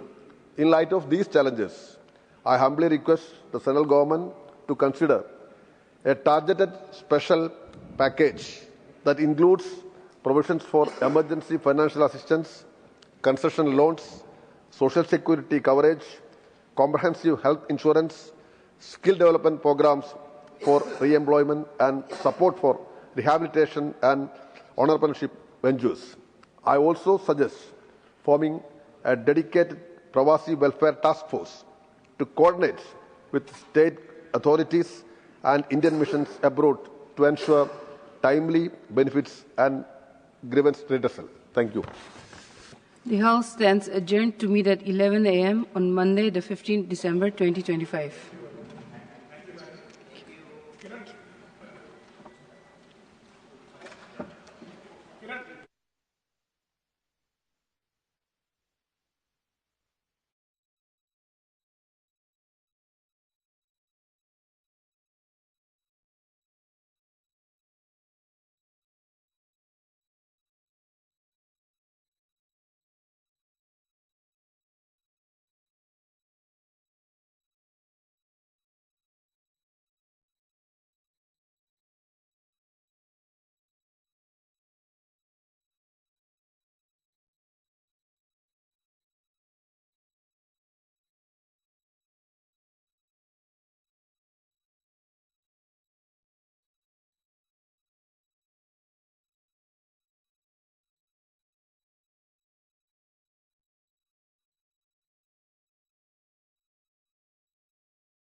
Chief Ministers, and I've also taken that responsibility. I have written to Chief Ministers whenever I get the opportunity to meet them. I've spoken to them on this very specific issue to please bring down the ATF, because if you bring it down, then definitely that also helps the passenger and the cost that it takes. And we have done it with Bihar also. Bihar used to have 29%. But in June 25, they have responded and they have brought it below 4%. And there is one state, Tamil Nadu also, Manikamji is here. So I will take this opportunity through this discussion also to encourage the state government to bring it down as much as possible, not 4%, but bring it down to 1%, so that this benefit of the taxation also is being extended to the passenger at the end.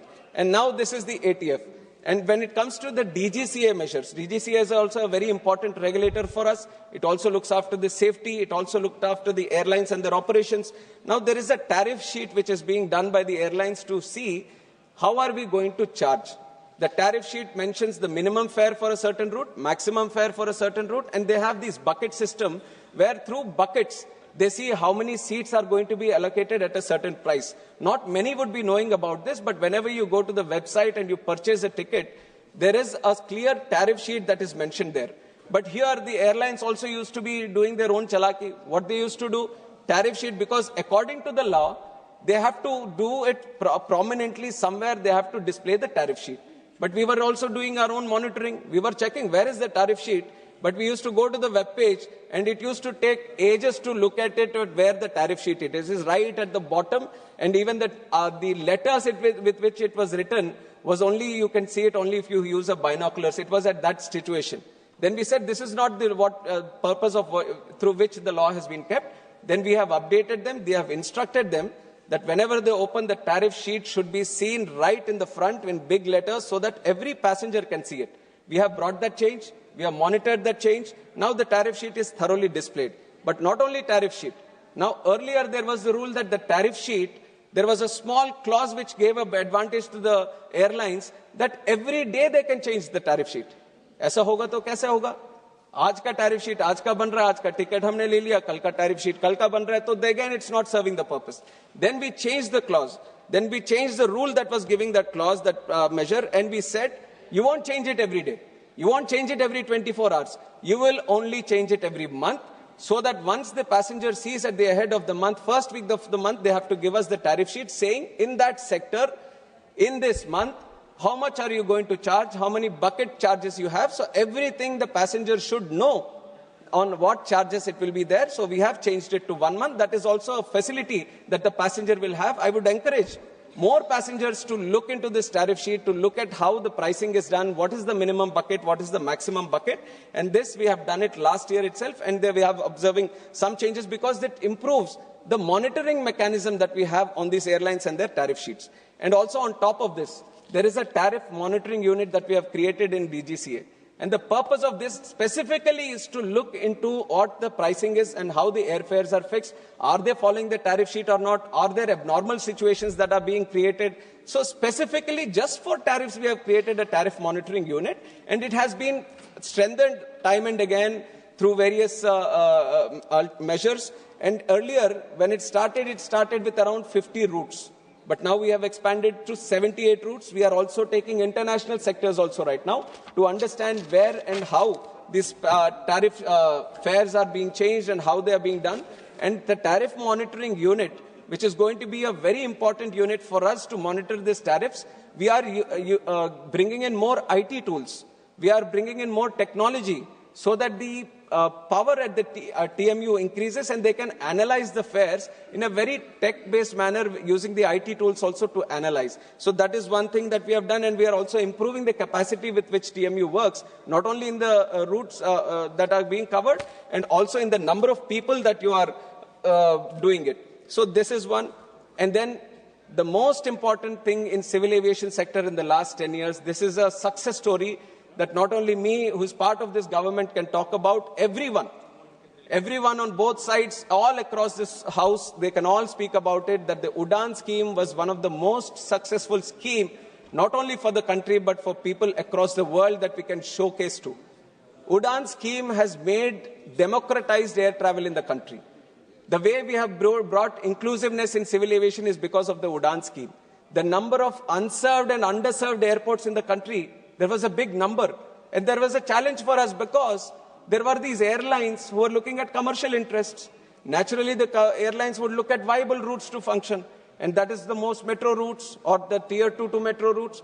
But we have been creating airports across the country, especially in the northeast, in our union territories, where they might be not viable to function, but still they need air connectivity. People were aspiring to have air connectivity in the country.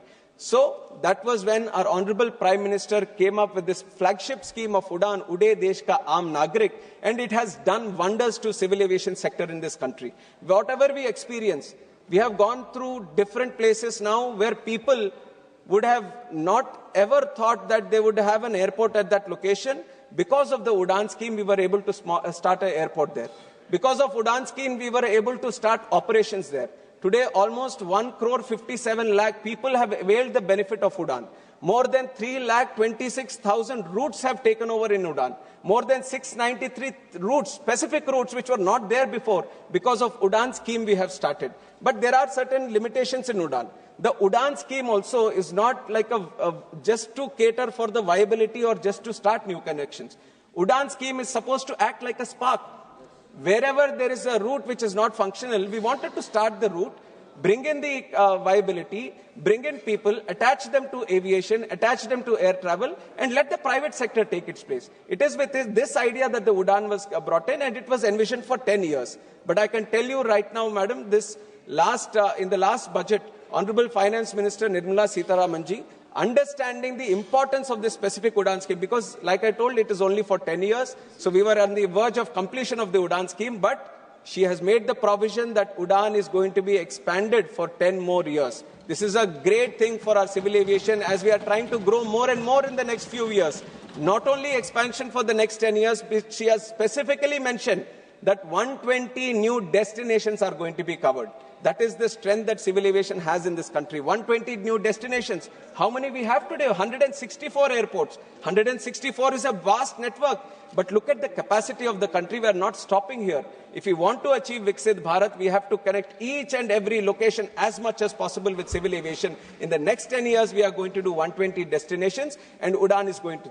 And what is the biggest benefit UDAN has done to the country? I've talked about many of them, but one of the biggest one is that new airlines have come in. New airlines, which many of you, because they operate in very specific sectors, you might not see them. Star Air is there, Fly 91 is there, India One is there. They might have very small operations. They might have a 9-seater or a 19-seater, but they are the ones who are connecting the tier 3 cities. They are the ones who are connecting the remotest parts. You would have never seen these kind of airlines come into the country. But it is because of UDAN. They found a way to come in. Is it not what we want? This is exactly what we want. More airlines to come in.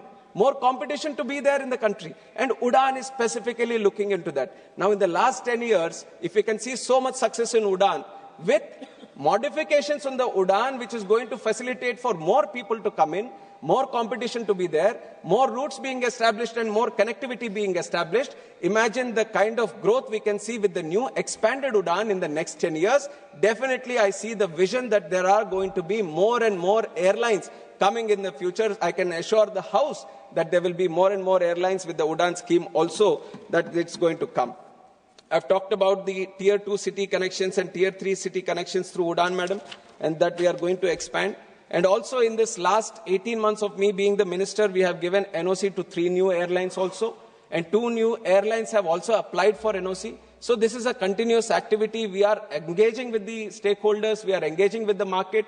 We are creating that aspiration that if you want to be in this sector, this is the time that you want to start a new airline, because the demand is continuously growing. This is the approach of the government also, that we need more airlines. And not only this, I would also like the people here to understand the real bottleneck here.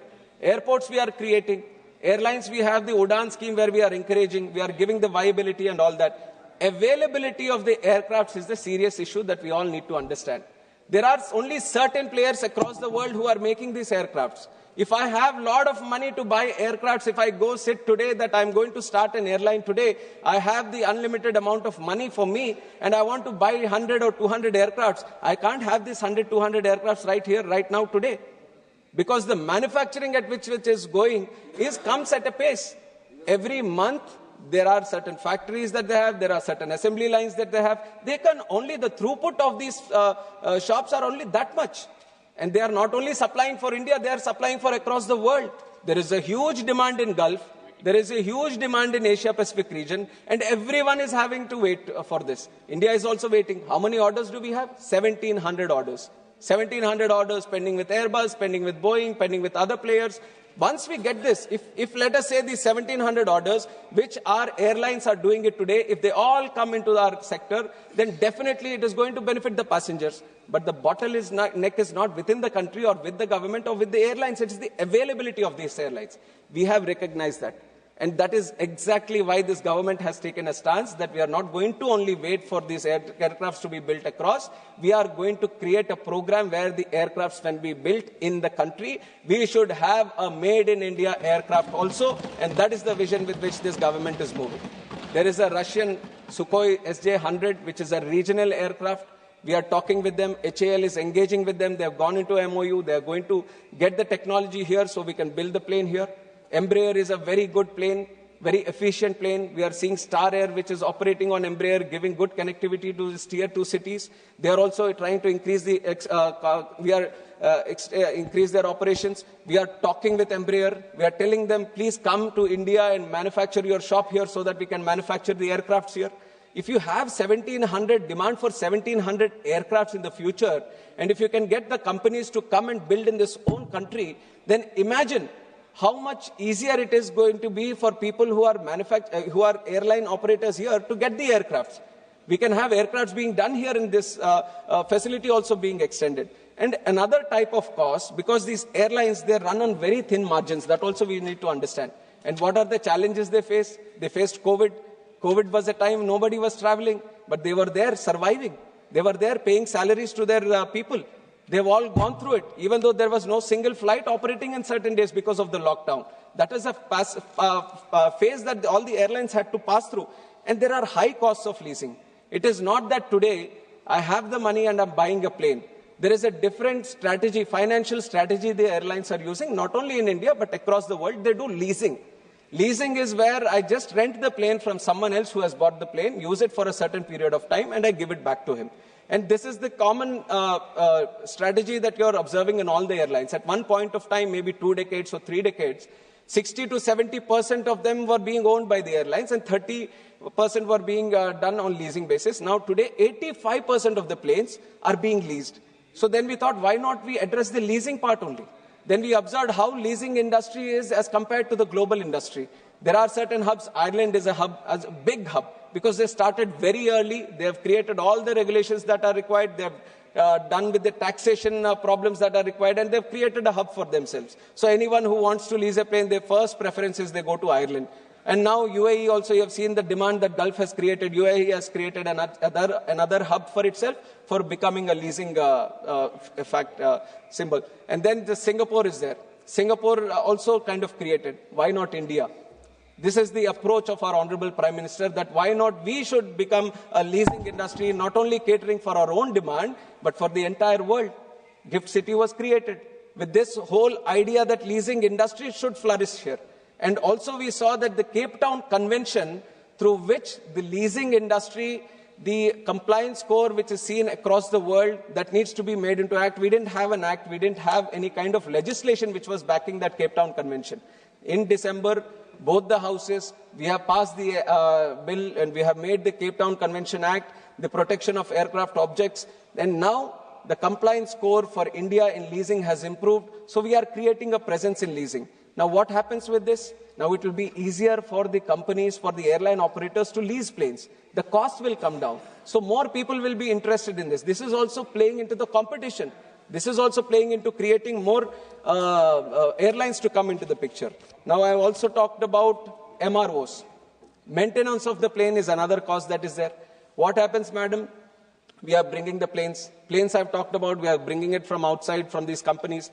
But even once you bring it, you have to maintain the plane. There is periodic maintenance. There is maintenance whenever there is any safety issue or a components issue or the engines issue. Engines issue is a very important part of the overall maintenance of the plane.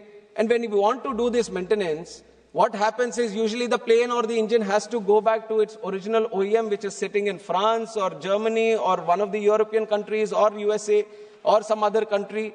And what is it doing? The forex cost. The cost on the airline to just send this plane or the engine, that is being borne by the passenger. And the time it takes, if you take out one plane, then it goes there, it gets maintained, it's come back, 1 month, 2 months it takes. You're losing the plane in India to be operating in those sectors. Now what we have done, we have improved the MRO business in the country. We have taken this government exactly with that idea. It has improved the whole MRO situation in the country and multiple other things like the taxes around the MRO components, how you open up the airports to have MROs. I've just seen one member also ask that you need to open up tier 2, tier 3. We are doing it. We have created the rules, we have created legislations that we open up more MROs in the country. And very proudly, I'm stating this also, recently in Hyderabad, near the GMR airport, Safran, which is an important air engine manufacturer, and many of our Airbus, they have these LEAP engines which are done by them. They have set up shop here in the country. Now we don't need to send it anywhere to France or anywhere. We can do it in our country itself. And the capacity with which they have created is 300 planes per year. 300 engines per year, which is almost every day one engine is going to be maintained. Now, lesser time for maintenance, less costs also for maintenance. If it's less cost for the airlines to maintain the plane, less costs on the passenger also. That is why MRO network is also important. MRO network is something we are clearly concentrating on. And this Safran coming to India is like a gateway. Once you see that one big player is coming in, find the confidence to come to the country. And that confidence and the trust in Indian system is what this government has created for them. And Leasing Act, we have done it. And then flexible airspace also. Back then, the airspace used to be very restricted. From the country, there used to be a strict norm. This is civil aviation airspace. This is defense airspace. This is restricted airspace. Everyone was controlling their own airspace. And what was there left out with civil aviation was very, very small. So if there was a restricted airspace and from going to point A to point B, if it was not accessible to go use the restricted airspace, it has to go all around. When it goes all around, imagine the fuel cost that it takes, the time that it takes. And it was Honorable Prime Minister Narendra Modi ji who made defense, who made the intelligence, who made the civil aviation. Everyone sit together, all the technologies that are there, everyone had to sit together, collaborate, coordinate, and come out with flexible airspace.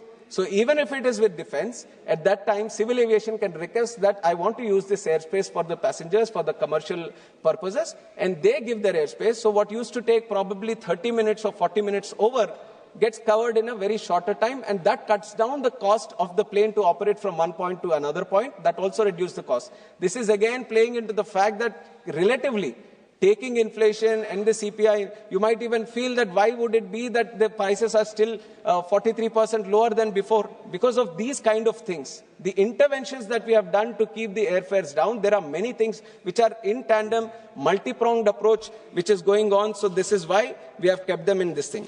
And while I say this, I've talked about many things that are there. While I say this, there is also the second point. Let me go to the second point. This won't be taking much time, but convene a joint meeting with airline operators, representatives of the people, and all other relevant stakeholders to discuss the issue of excessive airfare during the vacation seasons urgently. This has been mentioned, and accordingly, I have mentioned that the Kerala Gulf in October 24 itself, we have done it. That was because this was placed on the time. And Honorable Speaker from the chair has advised that you have to meet the airlines, and we have taken meetings with the airlines, all the stakeholders, and we have taken it as a very proactive measure, and we are doing it every month. Every month we are sitting with the airlines. We are telling them what the festive seasons could be, what could be the airfare in that specific month. We are coming out with guidelines. We are coming out with instructions to keep them at this thing.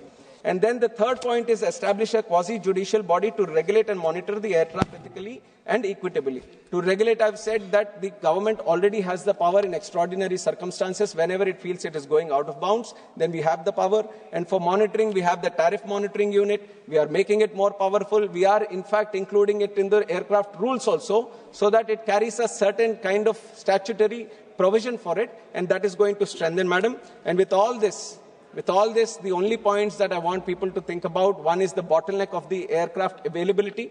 Second is the viability of the airlines. We all feel that these are companies who are charging a lot of money, but none of them are making good money. So most of them are in losses. So that is also one consideration that we have to keep in mind. And also, Competition Commission of India and High Court, they have said that the fare should be deregulated. Multiple times they have given judgments. Competition Commission also advised that the airfare should be deregulated for competition to prevail in the industry. And all this, our most important responsibility with civil aviation is safety and security.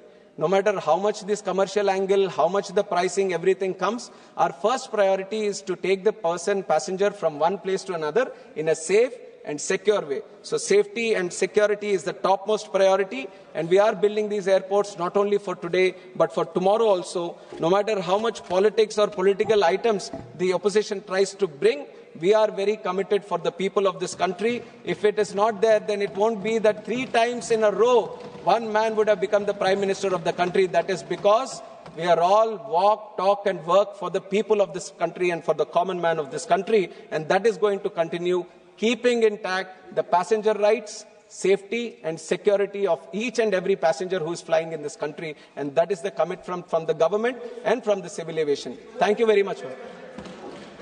Now I would request from all the points that I have addressed, I would request the Honourable Member Shafi Parambalji to withdraw his resolution. Member may like to reply. Sir, despite of having all those measures, and despite of you claiming to have taken all these actions, I fail to understand how an airline can charge 65,000 rupees from Srinagar to Delhi when the Pahalgam terror incident was happening. When the country, 26 lives was brutally killed by the terrorists in Srinagar, when people sought to move out from Srinagar, when whole country was in trouble, it was like a war-like situation when the country was at war, the people who intend to move out from Srinagar was charged 65,000 rupees to Delhi, just one-way ticket.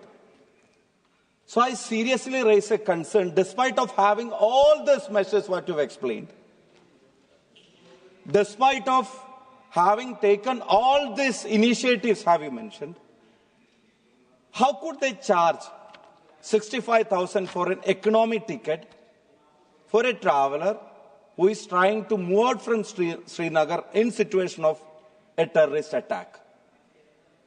So all these actions must not step in after the chaos has happened. We must regulate them prior to this chaos. That is what we demand through this private member resolution, sir. That system must be in place. Sir, like every one of us said, air travel is not a luxury anymore. We all know that. It is a necessity now. We cannot skip away from that fact. A student returning to his home after college, or to college for exam from home, or a migrant laborer coming back home after 1 year or 2 years of hard work, or a child coming to see his parents who is sick, or a family who is settled abroad or working abroad with 2 or 3 children coming back to home for a season vacation, just 15 days or 1 month in a year to see their old-aged parents. How about them being charged 4 times or 5 times or 6 times? And how about they spending all year earnings just to take a ticket back home, ma'am? Who must regulate this? Yeah, it is market fluctuation, it is market driven, it is open sky. But now we learn that it is not just open sky. While we say open sky, what has happened in India is duo sky. It is Indigo sky, it is Air India sky. 92%. So where is the foresight? Where have we gone wrong? Ma'am, this is not just Indigo crisis. I must say this is governance crisis also.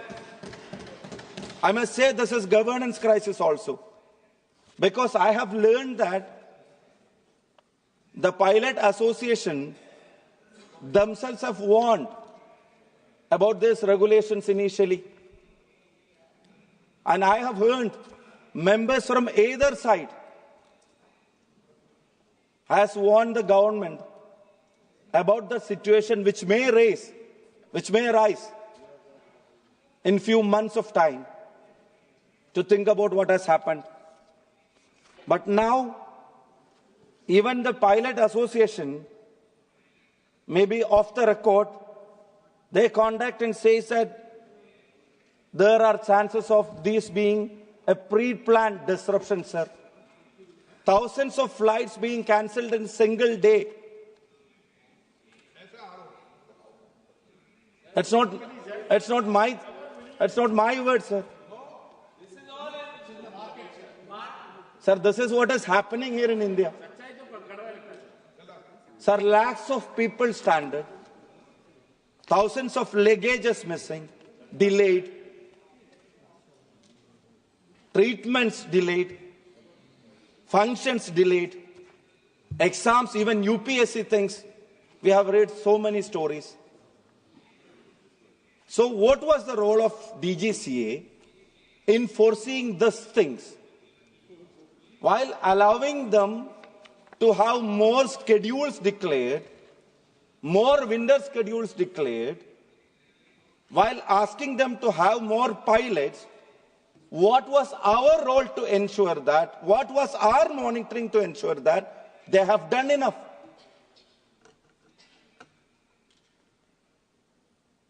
Why didn't we bother to cross-check that Indigo or whoever is the player has made themselves ready to face the situation?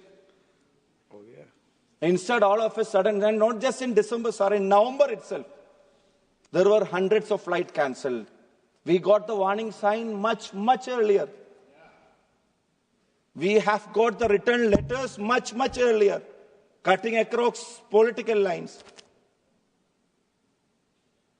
So DGCA, are they supposed to be the silent spectators of all those things? And after all this chaos happened, and after all these troubles happened, and after people paying 35,000, 40,000, 42,000 in one-way ticket for a distance that normally they used to pay 8,000, 9,000, only then we could step in? Sir, you said extraordinary situations. They are trying to make these situations very normal in each and every case. That is the biggest problem. We can understand government involving in an open market only in extraordinary situation. Sir, you yourself mentioned here, you rightly mentioned. Okay. So I just started, sir. Start है क्या? हाँ? तो and कब करोगे फिर? I just started, sir. No. Seriously, I just started. Last में केवल विषय के ऊपर कोई विषय बंद हो तो उसके लिए Strictly to the topic, sir. Nothing outside the topic. नहीं वो तो कुछ बोल भी नहीं सकते. आप बोलोगे भी तो बोलने कैसे दूंगा मैं? Sir, strictly inside the topic. हाँ, तो इसलिए टॉपिक पे बोलोगे तो टॉपिक के इधर-उधर बोलने भी कैसे? So we all may have to take ticket in future. No. On our own cost. Everyone of us. No. अभी भी लेते हैं ticket. Sir, this is a very serious issue. लेकिन खत्म करें 6 बजे वाली. We have time, sir. 5 minute और. Now you rightly mentioned, sir, the Mahakumbh. Delhi to Prayagraj. Sir, 32,000 rupees a ticket. One way. You had to step in. You said you stepped in. But how could they charge it like that? So where is these agencies? What are their roles in enforcing all these things? What are their actions in stopping them doing this exploitation? After charging so many people so higher a price, people had to pay, then only we could involve. That means a regular system must be in place, not just for the extraordinary situation, for the extraordinary exploitation these airlines taken. These airlines come forward. आप भी कुछ बोलना चाहते हो? आप भी विचार व्यक्त करना चाहते हो क्या? नहीं मजा अच्छा इंटरेस्टेड सब्जेक्ट है, बोलो थोड़ा बहुत विचार व्यक्त कर देना. होने तो कुछ गिरिराज जी को टाइम हो रहा है तो थोड़ा नमस्कार देर तक चलेगा तो ठीक रहेगा. Sir, I mentioned the Pahalgam terror attack. Sir, what is the justification? It is not a seasonal issue. This is not an indigo crisis. Sir, what is the justification for an airline charging 62,000 rupees from Srinagar to Delhi when 26 of our lives were lost in a terrorist attack, when everyone intended to help the nation, our own airline company was exploiting the situation? This is a crisis exploitation. Sir, they must be penalized.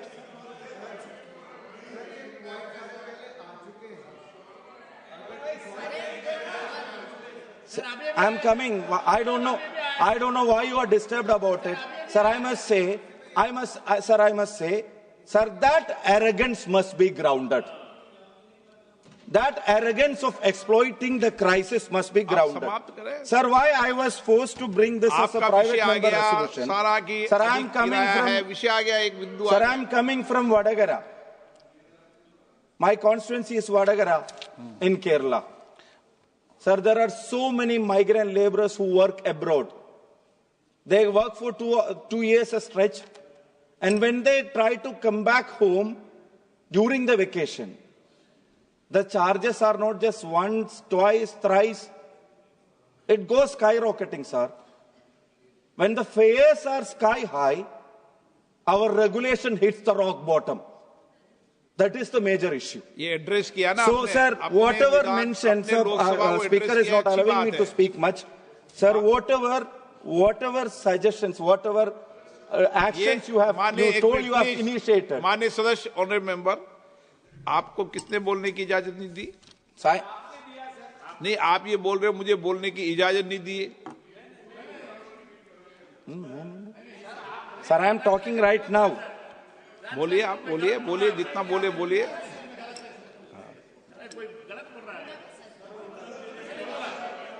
ये बोल रहा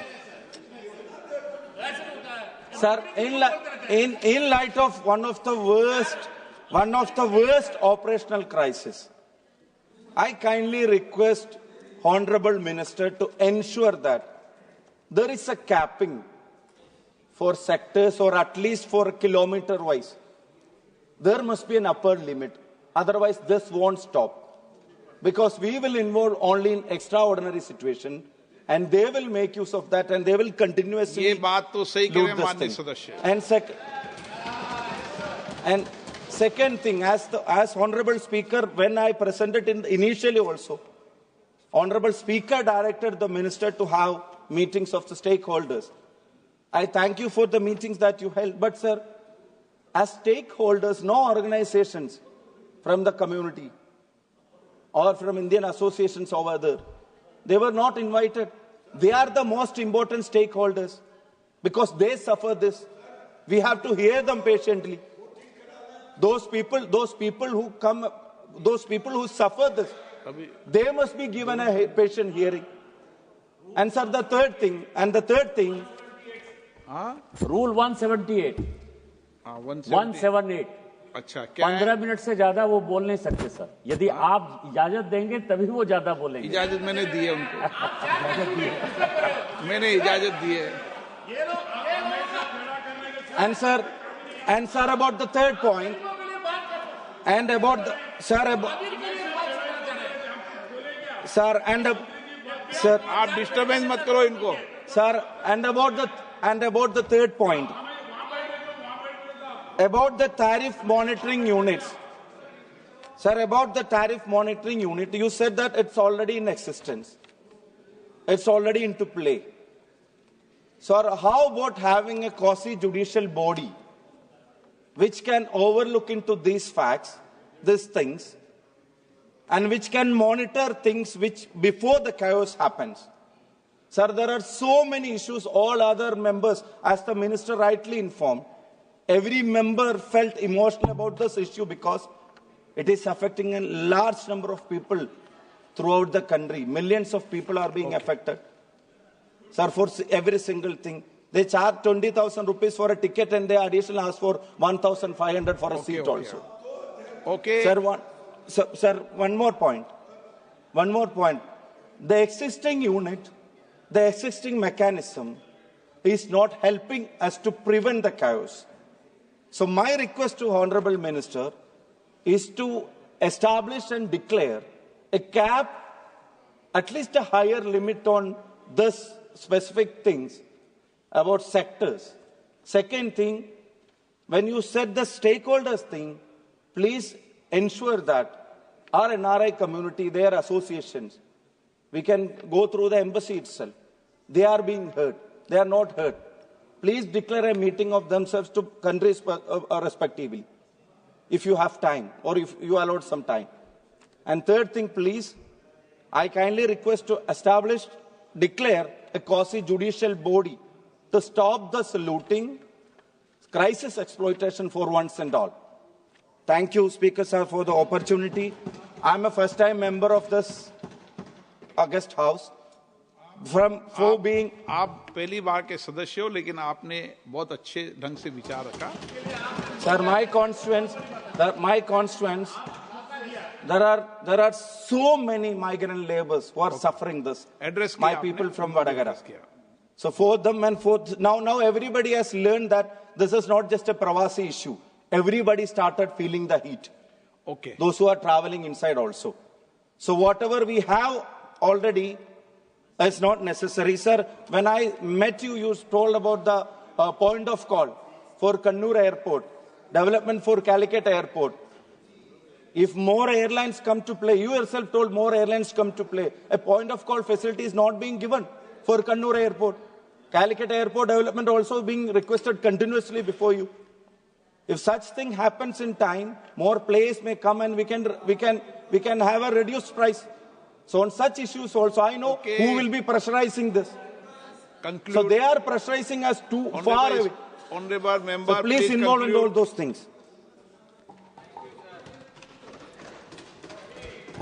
Sir, most of my reply, because Honorable Member, whatever points he has made, before also in the beginning of this, when he initiated the discussion, he has made these points and very clearly he has mentioned all these things. And based on that, I have given the reply. One thing is that airfares has multiple aspects surrounding to it, and the government is taking a multi-pronged approach dealing with it. And when it comes to the airfares, the capping of it, the higher limits, definitely we are revisiting it. We are seeing how they are being. That is why I said the TMU, whatever the highest airfares they are doing, we are monitoring them. And we are discussing with the stakeholders, airlines, on how they decide it and what it should be. The government is continuously involved. And coming to the point of discussing, engaging with associations, the ministry keeps a very, very open approach. Whoever wants to discuss, let it be an association, individual. We have multiple layers within our ministry and our system. We'll continuously engage, and internationally also. Internationally, when it comes to having this point of call, it is a bilateral issue.